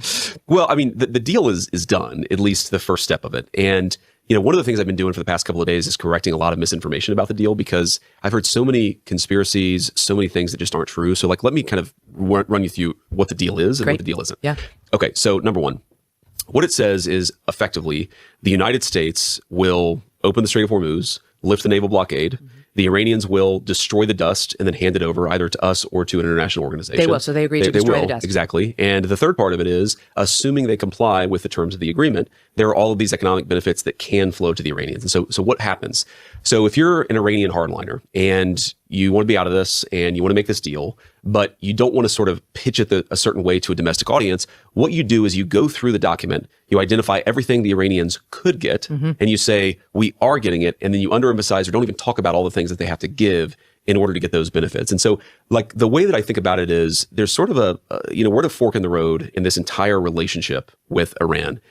It's interesting. It almost seems as if the Trump administration is willingly taking a PR hit. They're willingly taking on the they're allowing Iran to do their thing. Like, they know full well what they're doing. They know that as soon as they agree on anything at all, then immediately Iranian media is going to champion the best, most rosy outcome narrative for them, and de-emphasize any of the stuff that might be embarrassing or unwelcome. And so they know full well that this is going to happen, and so they know that in this interim period before they actually have everything released and published, that the Trump administration is going to take a hit. People are going to say all the things that they're going to say. It's entirely predictable.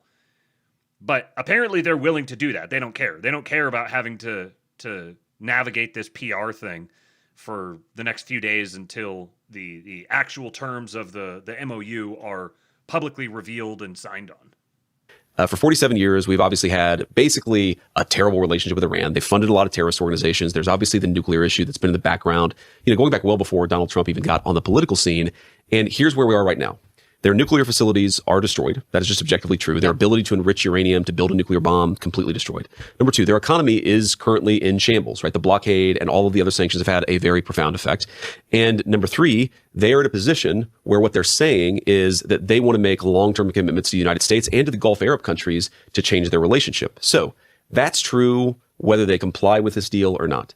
Now, if they comply with this deal, I think it's much better for the United States and it's going to be much better for Iran. But if they don't comply with the deal, the straits are still open. We've still done incredible damage to their nuclear program. And is really, we can get on with our lives as a country, and they don't get anything if they don't turn get off anything. the financial spigot. Exactly. Well, the way I put it is the financial spigot has already turned off. It's been turned off for a very long time. In fact, we've probably turned the screws even tighter, but we can either unscrew the financial spigot or we can keep it where it is right now, which is fundamentally just very bad for the people of Iran. And I'm like, as you know, I'm fundamentally an optimist about these things. I always try to think about what can do rather than just what can happen rather than just identify problems. But, if we go down the option where the Iranians comply with their obligations under the deal, like, this totally transforms the Middle East. And it's interesting, there's always this question about how is this the same? How is this different from the JCPOA, the Obama deal that, Republicans have been very critical of for 10, 15 years. And I actually think I could walk you through the substantive differences between what we're talking about and what the Obama deal did. But fundamentally, how did the Gulf Arab countries, the Gulf Coast Coalition, how did they respond to the Obama JCPOA? They hated that deal. They thought it empowered Iran. They thought it did nothing for them. They weren't consulted. They weren't a participant in the process. How do they feel about this Trump peace plan? They love it, because they see it as a genuine opportunity to transform how the Middle East has worked for the next couple of generations. So I think we have a real opportunity here. But regardless, if it just ends in Iran's nuclear program is destroyed, the war is over, the Straits of Hormuz are opened, that's a great place for the United States to be in. How is it, though? Okay, how is that different from where we were before we launched this war? I get how it's different thanks to the strikes we did last June. That was very helpful. Sure. But straight open and nuclear sites destroyed and we're no longer fighting is where we were in February. Well, we did additional destruction to their nuclear facilities and particularly their capacity to rebuild. So if you look, while a lot of people were focused on, we want to replace the Ayatollah with Reza Pahlavi or somebody like that, what the president always said is we want to destroy their ability to project power across the Middle East. And, obviously people always talk about Israel and Israel. I'm sure we'll get into that during this conversation, but it was just the Israelis, but it was also the Gulf Coast Coalition, the Arab countries in the Gulf who were frankly petrified of the role that Iran played, of their ability to project power, of their ability to launch missiles and hit some of these energy facilities. But then also that industrial base that produced missiles was also useful in rebuilding their nuclear capacity, right? And so what we've done fundamentally is destroyed that conventional military capacity, also destroyed their ability to rebuild their nuclear program. And then what we have an option to do, and again, it really depends on what the Iranians respond. It's just so weird to me that it doesn't matter how many times this is said. You still get goofy questions like the one she asked, which is, Well, how is this any different than it was before? What are you talking about? Like, what would Los Angeles look like? What would Southern California look like if it was subjected to the level of destruction that was inflicted by the United States and Israel on Iran throughout the duration of all the fighting, all of the bombing, the killing of tons and tons of Iranian leadership? Like, what?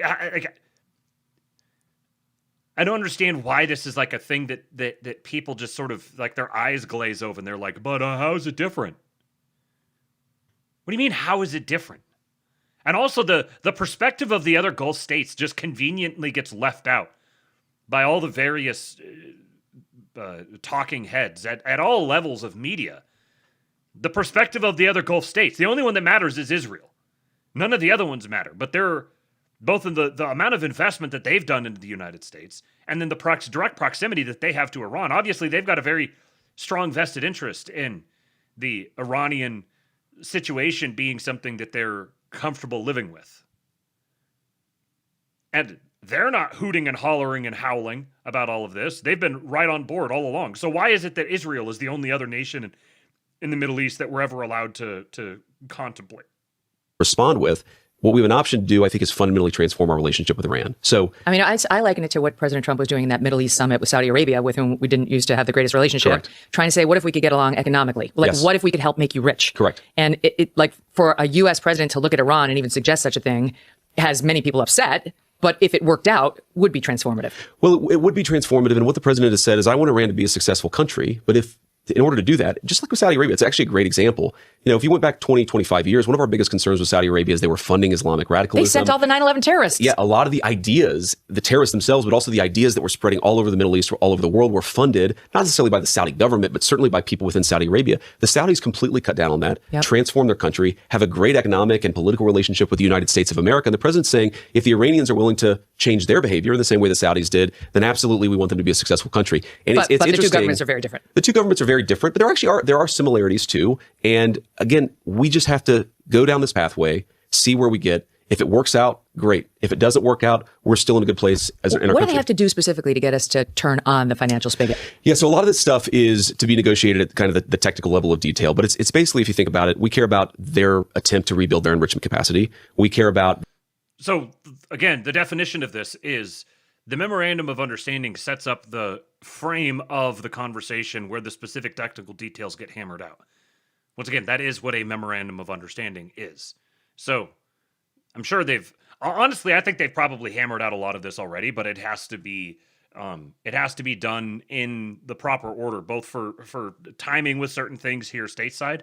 I'm sure that Trump wants he wants the consummation of this to happen at like the 4th of July, at the big 250th celebration. I think that's when he wants it to be fully consummated. And then Iran also has their own reasons for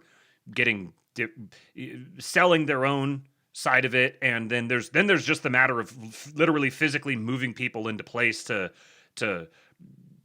pick things up with the new status quo. About this enriched uranium, this nuclear dust, as the president calls it. We also care about, are they getting along well with their neighbors? Are they funding revolutions in their neighboring countries? Are they funding terrorist organizations? Or are they being good partners with the Gulf Coast Coalition and of course, other countries in the region? And what we're saying is the more...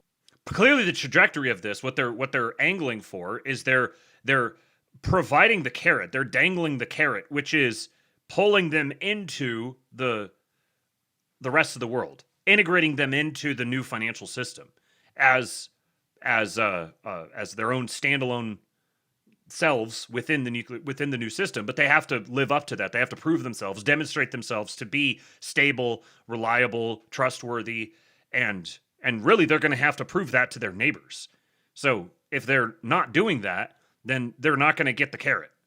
And there's always lingering in the background the possibility that they'll continue to get the stick. The more that you do, but the upshot of this is like not just like Iran gets redeveloped, but all their neighbors become mutually invested with one another, and they have a bunch of new industries that open up to them for exports, and it's also sort of pulling them out of being this kind of a nether region in the intersection between Russia and China and then the broader West. The more we're going to try to reintegrate you into the world economy. And that's the basic template of the deal. And There you go, I said I talk about like what the deal is and what the deal isn't. What the deal isn't, we don't list this stuff out specifically. We've been talking to them directly about what this might look like. They seem very interested. But again, we've also been very clear that if you guys don't do this thing, none of the actual benefits are going to accrue to your country. Mm-hmm.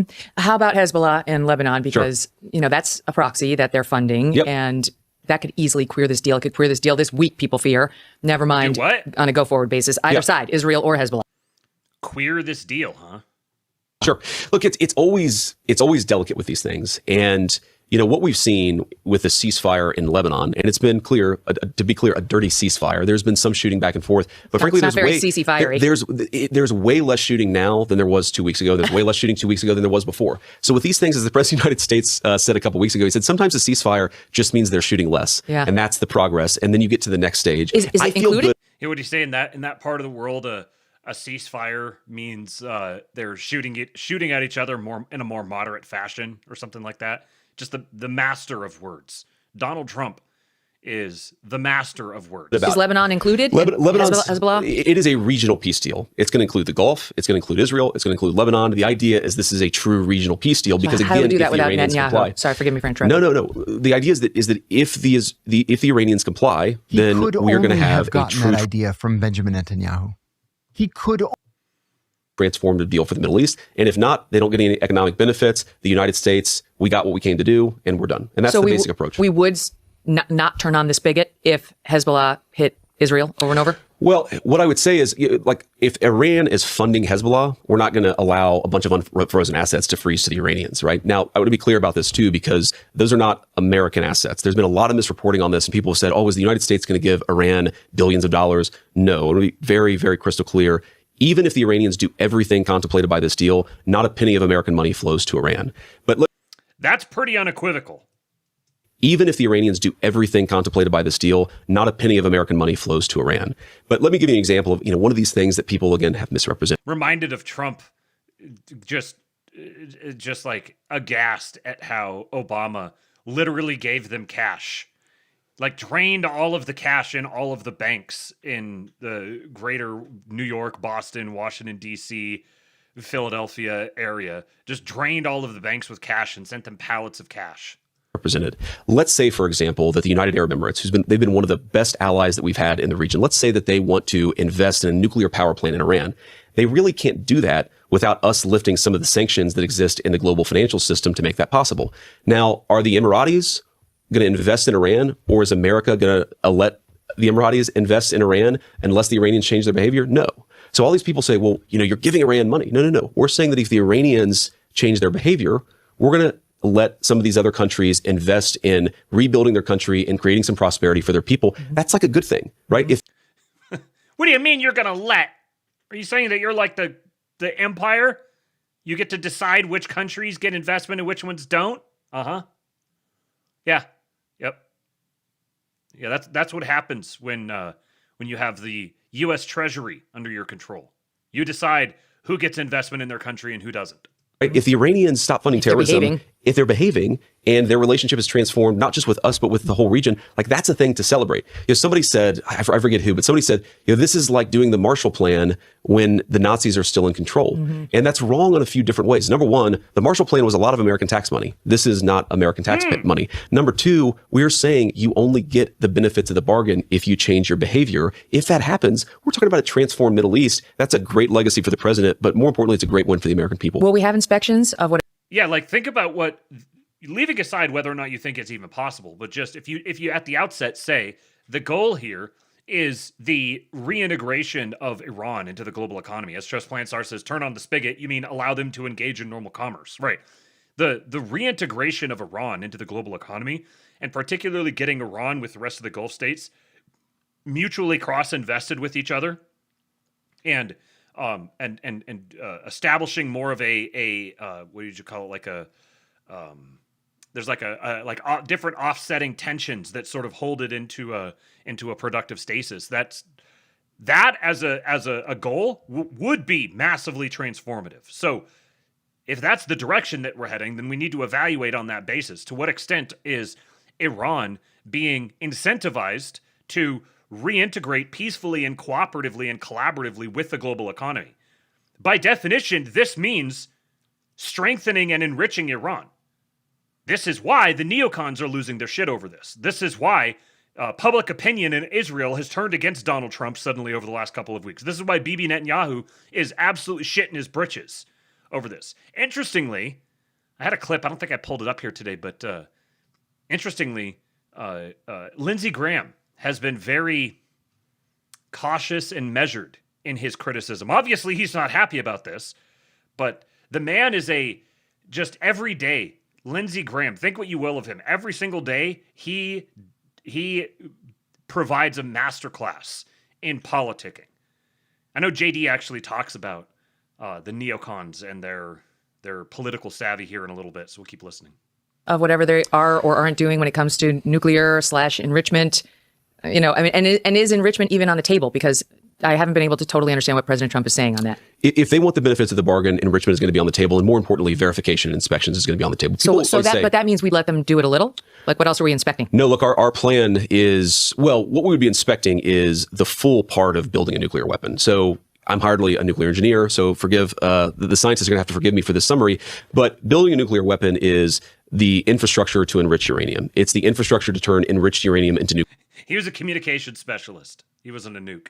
Nuclear fuel. It's the infrastructure to turn that nuclear fuel into a bomb that you can detonate. It's the delivery mechanism for that bomb. Cascades and the centrifuges. All of this stuff, right? Can those stay, or are those coming out? Our plan under this deal is, again, the Iranians are getting a lot of benefits so long as they dismantle that nuclear weapons program. And again, people always ask me, why do you believe them this time? I don't believe them. I don't trust Megyn. I don't trust anything that anybody says. I trust what people do. Mm-hmm. And the way this deal is structured is that as they do more, they receive more. Mm-hmm. As they do less, they receive less, and that's the basic structure. Now, the reaction to this from the neocons, from the hawks, has been negative already. You guys are going to get Mrs. Kingpilled agitated if you aren't lining up at the trough, little pay piggies. Tapes.kingpill.com.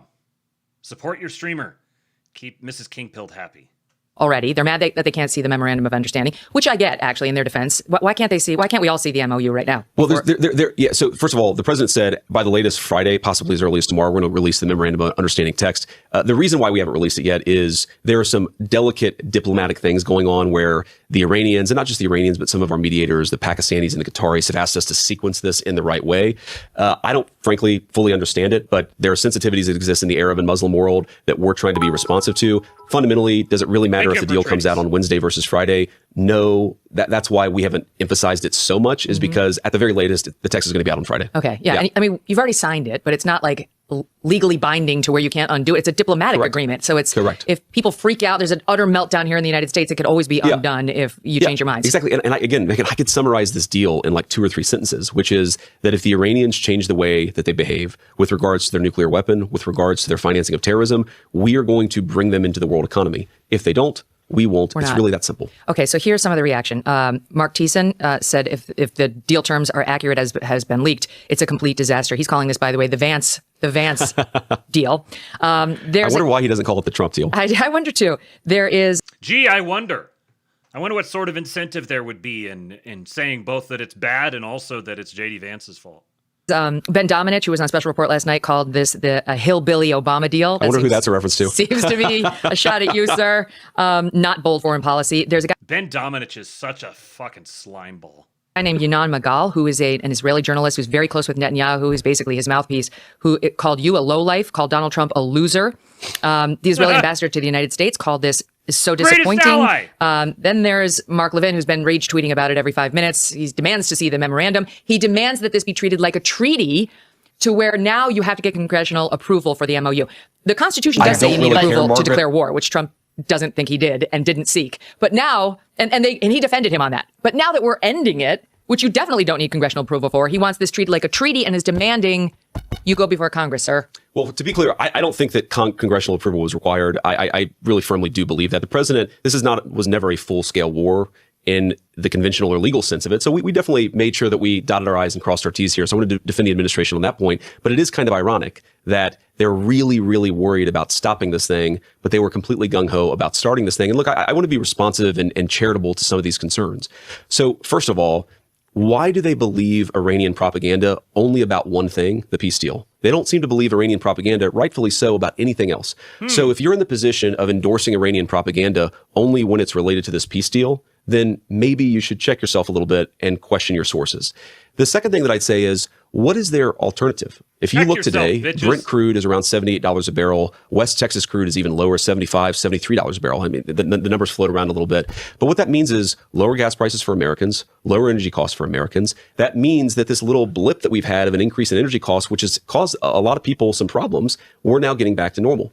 And I think that fundamentally, if you look at what they're proposing an endless conflict. They want this to go on until every bomb has been dropped or until every Iranian is dead. That is not what the president of the United States wants. What he said is, I set about this to end their nuclear program, to eliminate their ability to threaten their neighbors and project power, and to fundamentally make sure that no future child would have to deal with a terrorist regime with an atomic bomb. That's why the president set out to do this. He feels, and he's right, that he's accomplished that goal, and now we can get to the negotiation to see what are the other benefits that we can get from this, and frankly, what are the benefits the Iranians could get from this if they behave.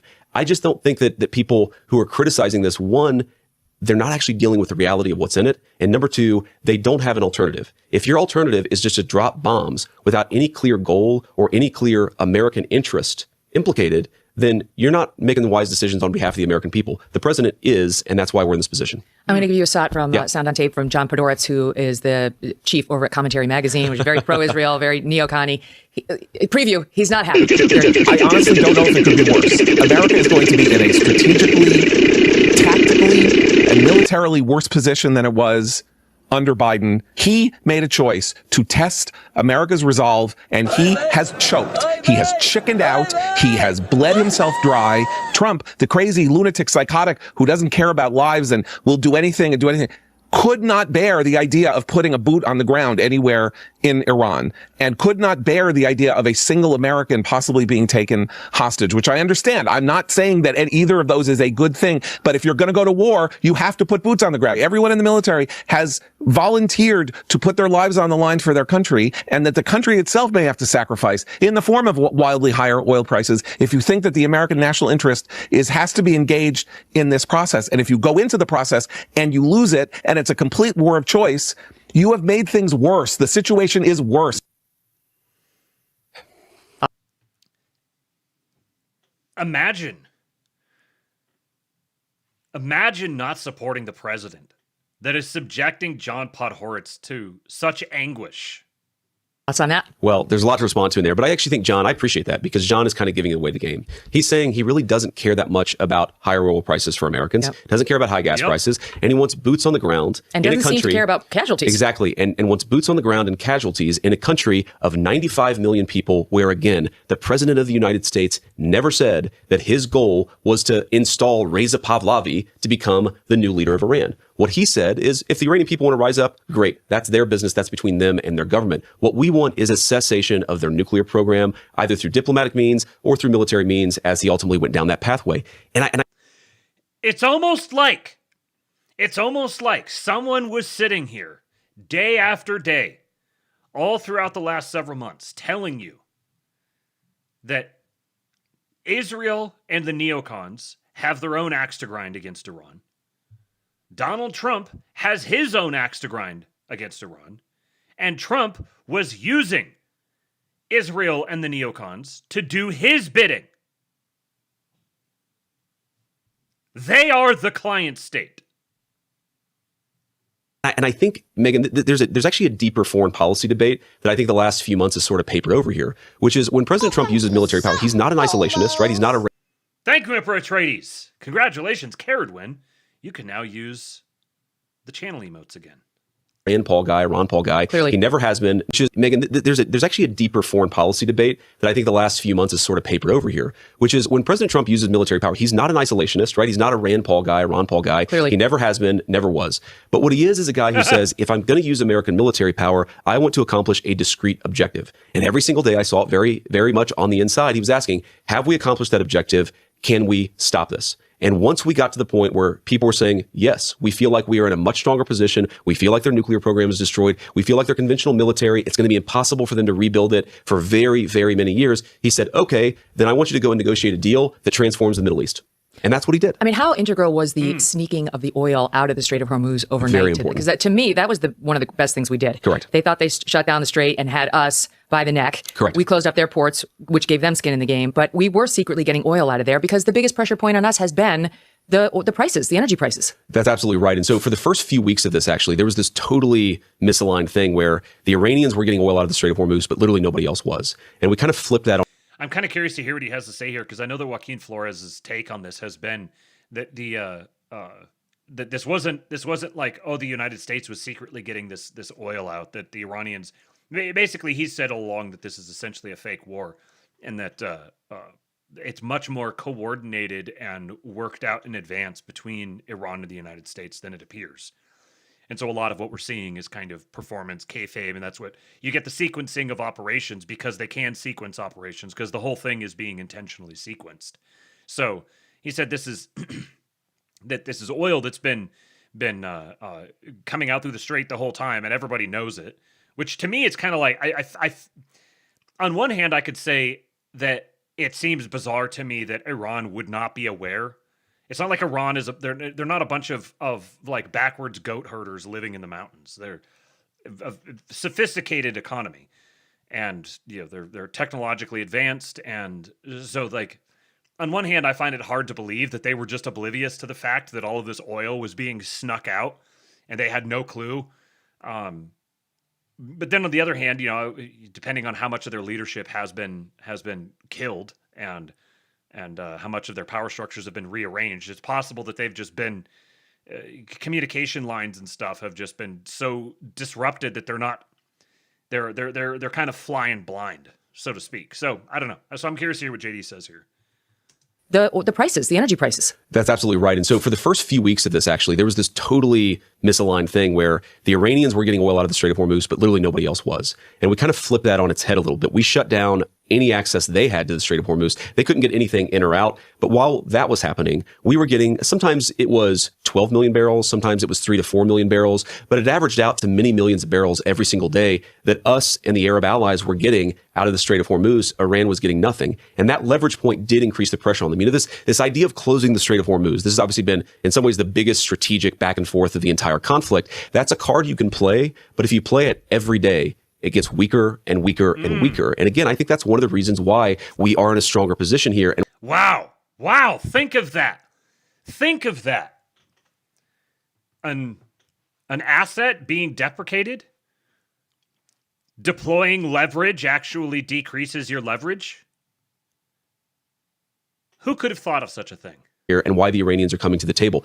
John Podhoretz is basically calling, it was this Israeli journalist who said, the president's a loser and I'm a total lowlife, or whatever he said. And Podhoretz wasn't that far off. What these guys don't realize is we fundamentally have all the cards. Like what is it that they wanted us to do besides put 300,000 ground troops in Iranian soil, which we were never going to do? The president felt like he could accomplish his objective using the means that he used. They're mad. He was right about that, Trump by the way. said help is on the way, and that they don't think he sent it, and they think it's the same leadership, and it was bad leadership either way. It's not the same guys, By the way, it's IRGC. that is different. People attack the president on this, but when the president says that we're dealing with more reasonable people, he is actually right. Now, again, my attitude is verification. I trust actions, not words. But we are dealing with people, some of whom our own intelligence agencies say, these are the super hardliners. And what they're saying is, you know what? We are hardliners, but we realized after 47 years that maybe this is a mistake. Well, there's a report out today, though, saying that Ratcliffe, who runs the CIA, has been listening to their intel saying they don't mean a word of what they're saying. They're not going to live up to any of this. Well, first of all, I'd be skeptical of that reporting. I always see, sometimes with my own name on it, administration officials who believe this or that. I'd be very skeptical of this stuff. The inner team of the Trump administration, we're actually very tight. We're very close to each other. There isn't nearly the factionalism that people say that there is. So I'd be skeptical about that report, but I'll let John speak for himself. Except Scott Bessent and Bill Pulte. they're not tight. They had a fist fight. Scott Bessent and Bill Pulte are not super close. That is true. And I say that as admirers of both of them. They've admitted it. But fundamentally, that the alpha fag just walks into the Oval Office every couple of weeks when he's feeling feisty and just picks a guy and just slugs him. That's why the deal says verification and action. Trust but verify. Well, I'd say just verify. Right? I mean, just verify. What the president says is we don't trust it. interesting little kind of admission there was, he said, we're talking to these people who the intelligence agencies characterize as like the super hardliners.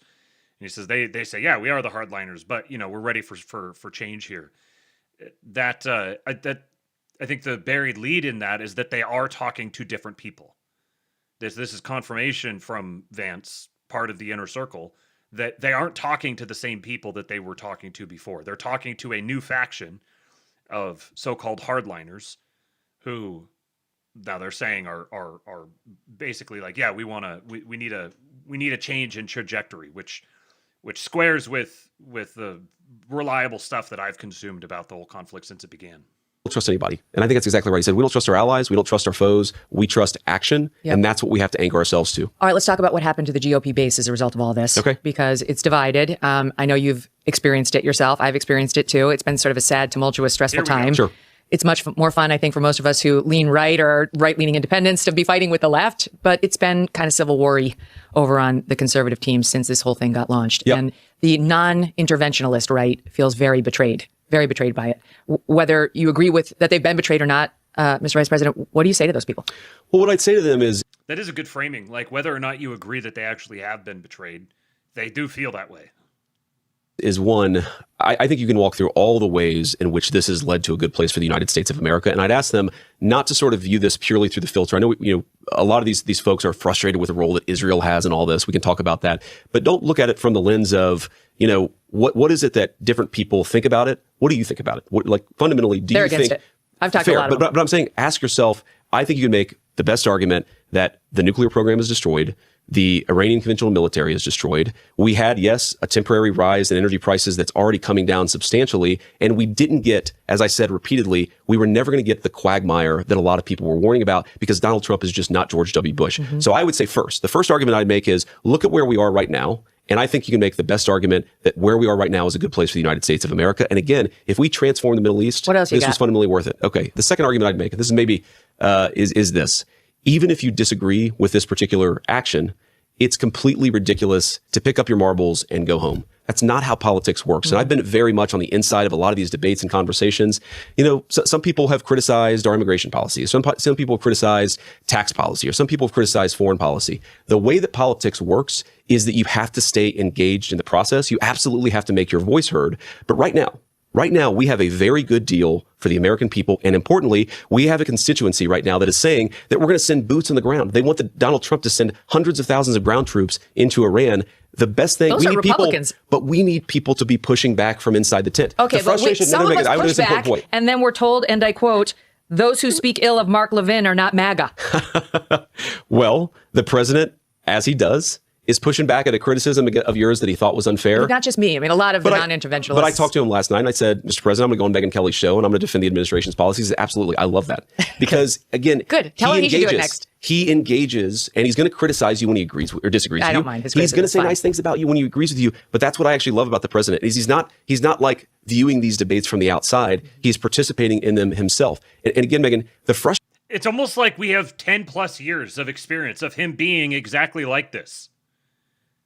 Megyn has had direct personal experience with him like this. Frustration that I've had with, the non-interventionist side has been that the attitude seems to be, we disagree with the president on this policy. Look, we can have that debate, but fine. Okay. You disagree with the president on this particular policy. That doesn't mean you can give up on the entire enterprise. Yeah, no, and the I reason, agree with Megyn, that. the reason why neocons are so much more effective in politics than the people on the other side in our coalition is because they play the game. Mm-hmm. I just picked up on something.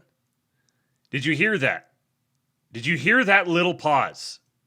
That little pause spoke volumes. No, and the reason, I agree with Megyn, that. the reason why neocons are so much more effective in politics than the people on... So much more effective in politics than... The reason why neocons are so much more effective in politics than the people on the other side in our coalition is because... Than the people on the other side in our coalition... This is kind of like when he said the thing about Catholics and then he had to add the thing about Protestants. What he was going to say was identifying himself with the anti-neocon side. He was going to say the reason why the neocons are so much more effective in politics than we are Speaking of our side, and then he had to catch himself because he can't say that. He can't say that. He says the people on the other side in our coalition. Because they play the game. Mm-hmm. They get disappointed. And the reason, Megyn, the reason why neocons are so much more effective in politics than the people on the other side in our coalition is because they play the game. Mm-hmm. They get disappointed, they make their criticisms, and they go back and they live to fight another day. Right now, we need everybody who recognizes that this is a good deal for the American people and that we don't want, like John Podolitz is saying, hundreds of thousands of ground troops in Iran. Make your voice heard. This is where you've got to participate in the process. Disagree when you disagree, agree when you agree. But I don't like this idea of the president did something I didn't like, so I'm out. Yeah. I think it's a very immature way to approach the political process. I agree with and you. it's the way to ensure that your enemies always win. Yes! Very immature way to engage with the political process, and it guarantees that your enemies will always win.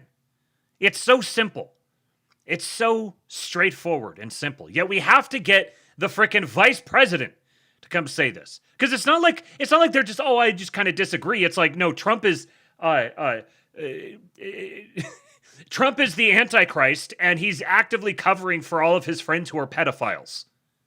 That's not disagreeing. That's not saying, I disagree with this policy. And you could say on the flip side, the neocons are like, he's a scumbag and a lowlife and a piece of shit, and he's owned by this group or that group or whatever. Like, yeah. Are you saying that the things that the neocons do that make them retarded, we need to like mimic that, but on our side?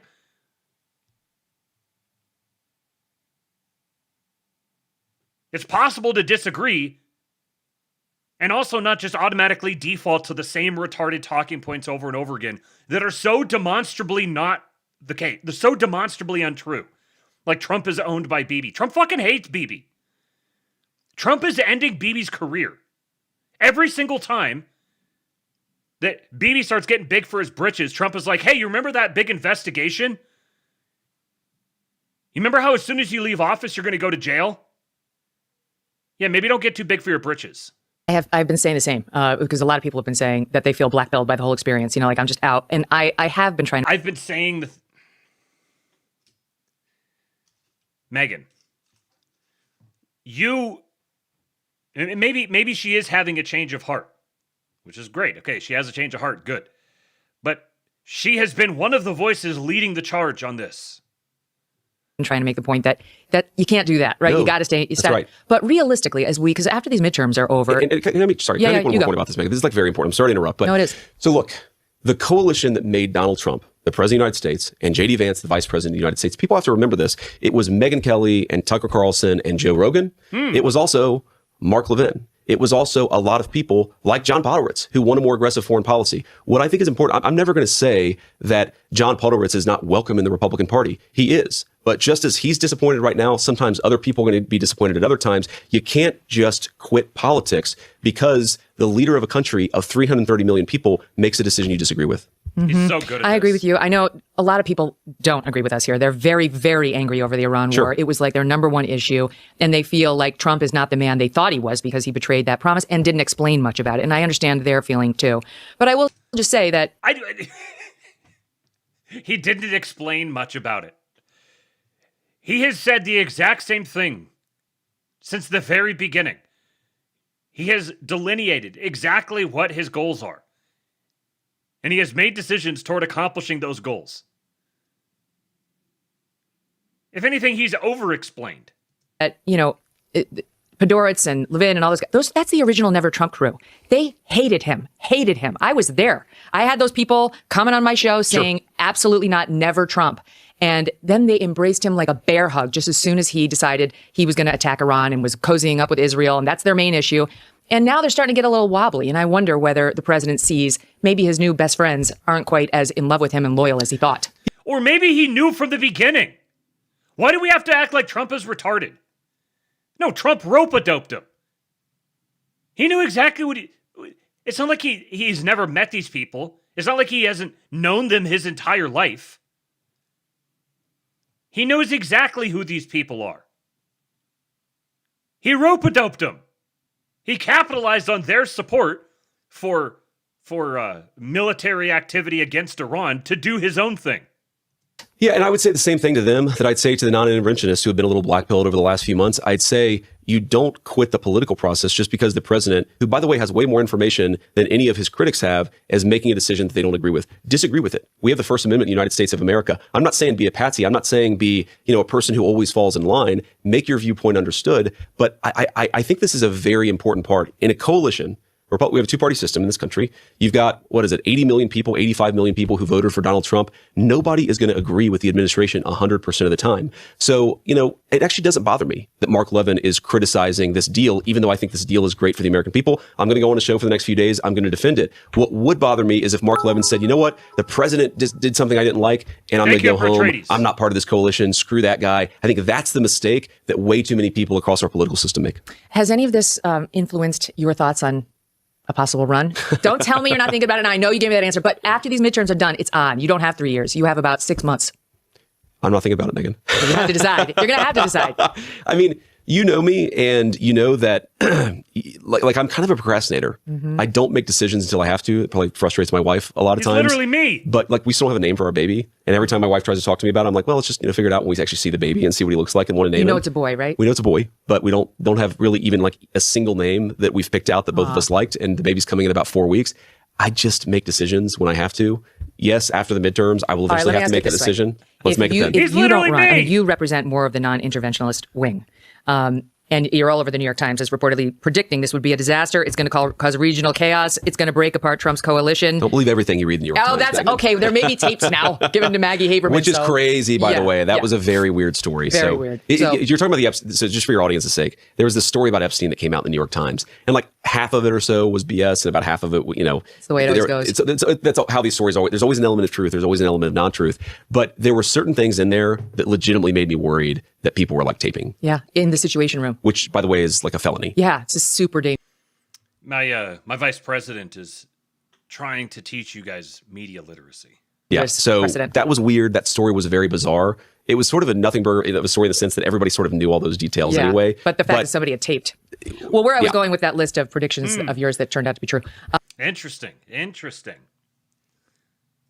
So there was the implication there is either there were people who were taping things, or there's somebody who was on the inside who was feeding stuff out in great detail.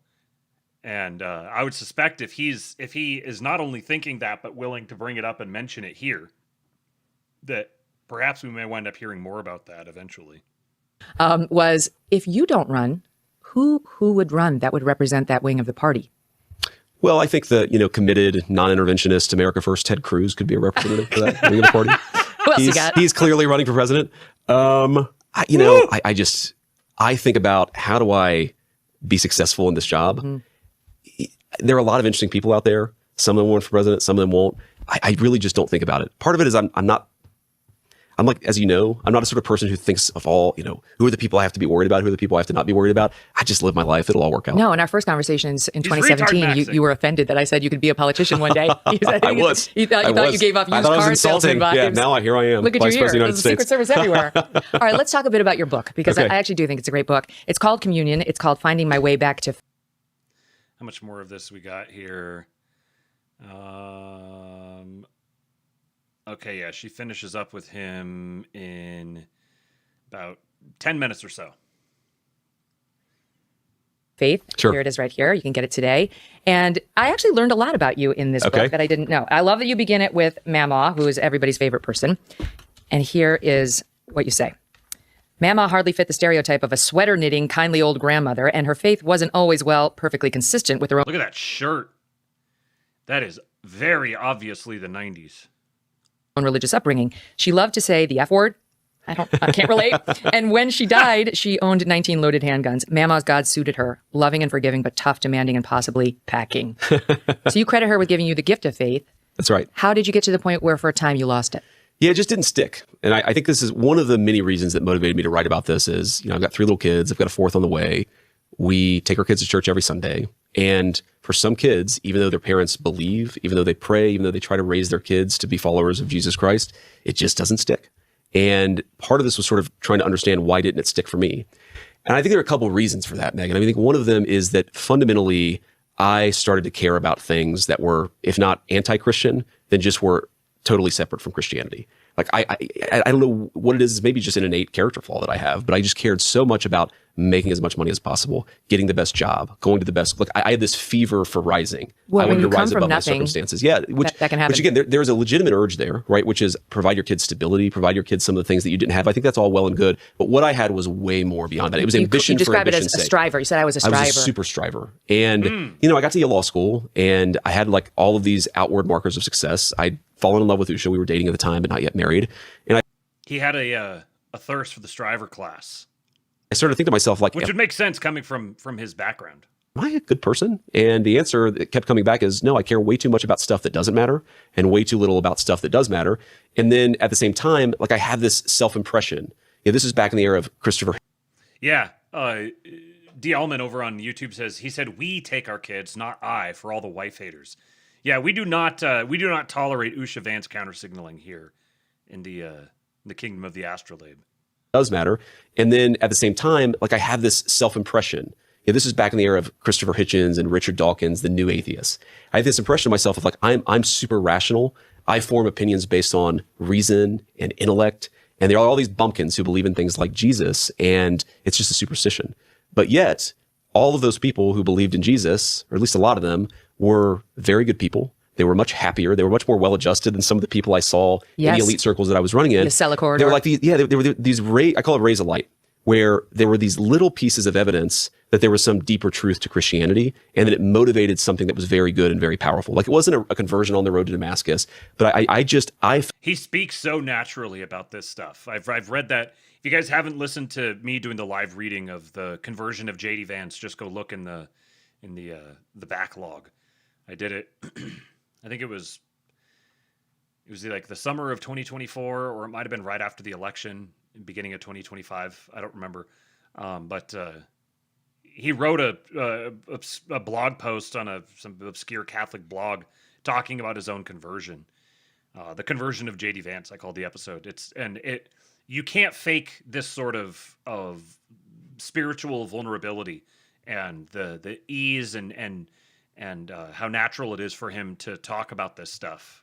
You can tell it's the sort of thing that's only born from someone who's genuinely gone through and experienced these things he's talking about. I fell away from my faith, I think, because I cared too little about the things that mattered. And falling in love and getting married and becoming a father started making me care about the things that do matter. I'm thinking about St. Michael, be our protection against the wickedness and snares of the devil. And That's right. There, maybe he was for you, right? In the church in France? Is that where you had your light bulb moment? Yeah, we were on vacation, and I was, at that point, I would have called myself a Christian, but I was kind of thinking, like, what kind of church is home for me? And, I grew up in sort of a Pentecostal or evangelical tradition, a lot of speaking in tongues, really good music.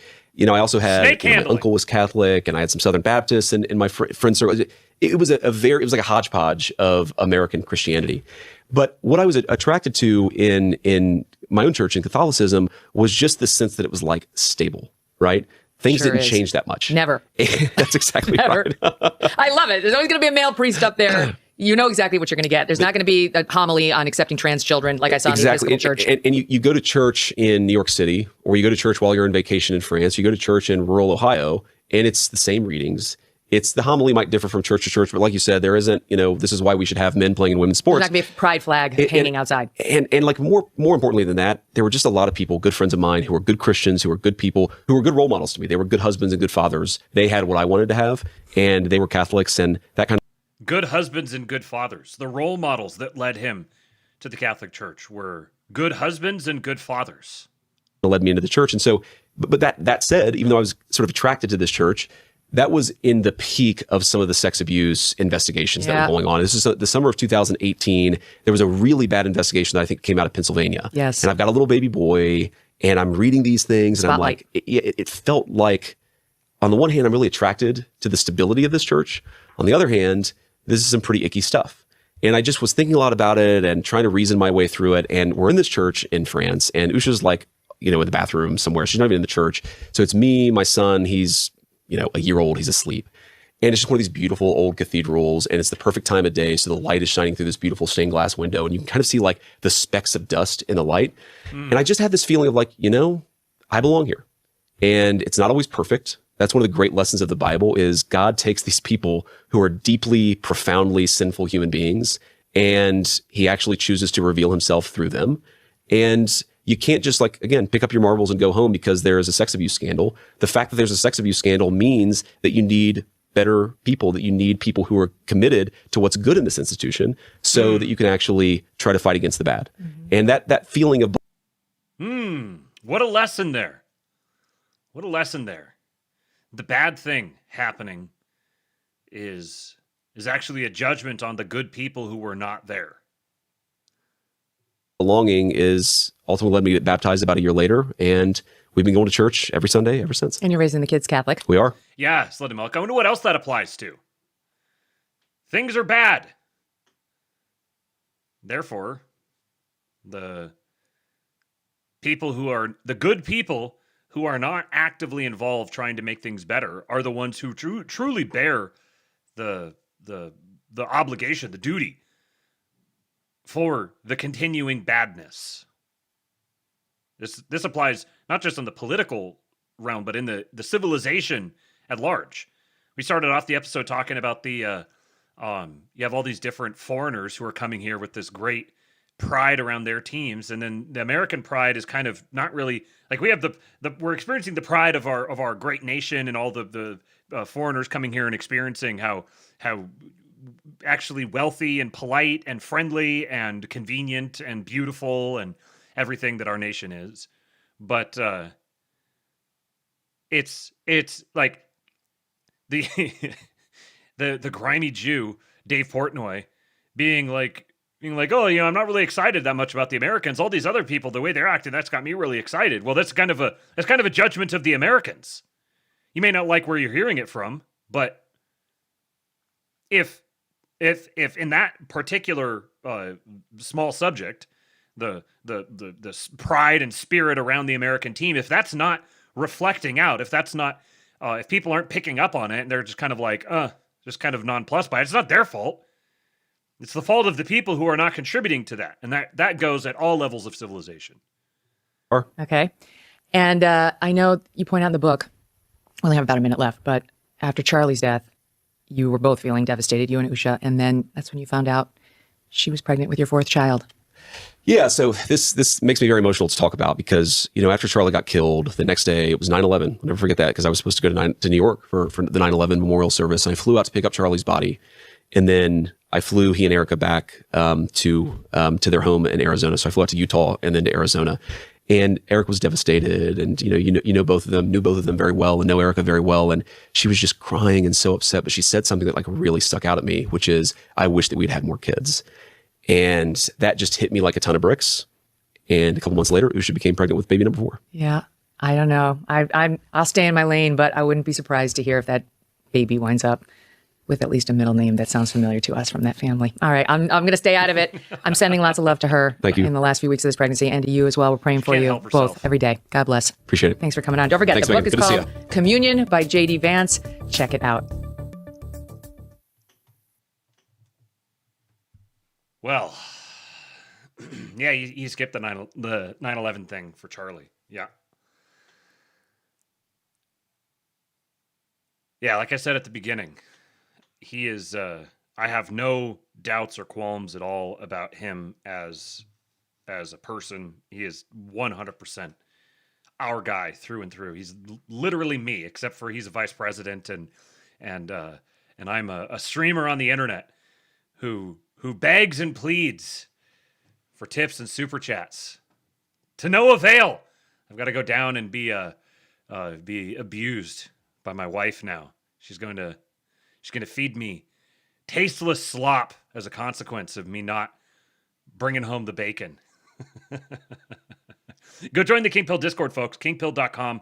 That's another great way that you could support the show. She says she's getting the belt ready. Hopefully I'll be back for another show. If you never see me again, you'll know why. Once again, for those who were not in here earlier, I'm taking numbers, seeing if there's people who are interested in meeting up in Fort Worth next week, next Thursday. Tom Luongo and Dexter White are going to be there, and then there's a U.S. game at 9 p.m. So I'm considering the possibility of making a quick day trip up there, driving up. Slutty Milk says yes, let's do it. Driving up to Fort Worth and meeting up with with the great Tom Luongo and Dexter White. Dexter White's the one. I mean, obviously I'd love to meet up with Tom, but it'd be great to meet Dexter as well. P. Banderski says he's in. All right, do me a favor, guys. Those of you who are interested, either shoot me an email, realkingpilled@gmail.com, or DM me on X @kingpilled, or if you're in the King Pilled Discord, just hit me up there. Let me know, and we'll see if we can plan a little meetup. They said that they're gonna have like a late afternoon, early evening lunch, I think, and then do a bar crawl. So we can meet up with them. Then, I would like to go sit down somewhere and watch the U.S. game. So whether they're going to do that or if we end up splitting off from them and going and finding another place, it'd be a fun time. So that's next Thursday. I believe it's the 25th in Fort Worth. Let me know if you're interested in joining, and I'll give you guys a place to meet up, and we can do our thing. I'm going to drive up there on Thursday, drive back Thursday night. So we'll see how we rearrange the schedule, but stay tuned for that. t.me/kingpilled if you want reliable alerts. Go follow the Telegram channel. And yeah, that's all I got for you guys. Thank you for tuning in, for listening, entertaining me in the chat, and we've got another Labe in the books. I'll see you guys on the next one. For now, I leave you with Hulk. When they took a shot at my hero, and they tried to kill the next president of the United States, enough was enough, and I said,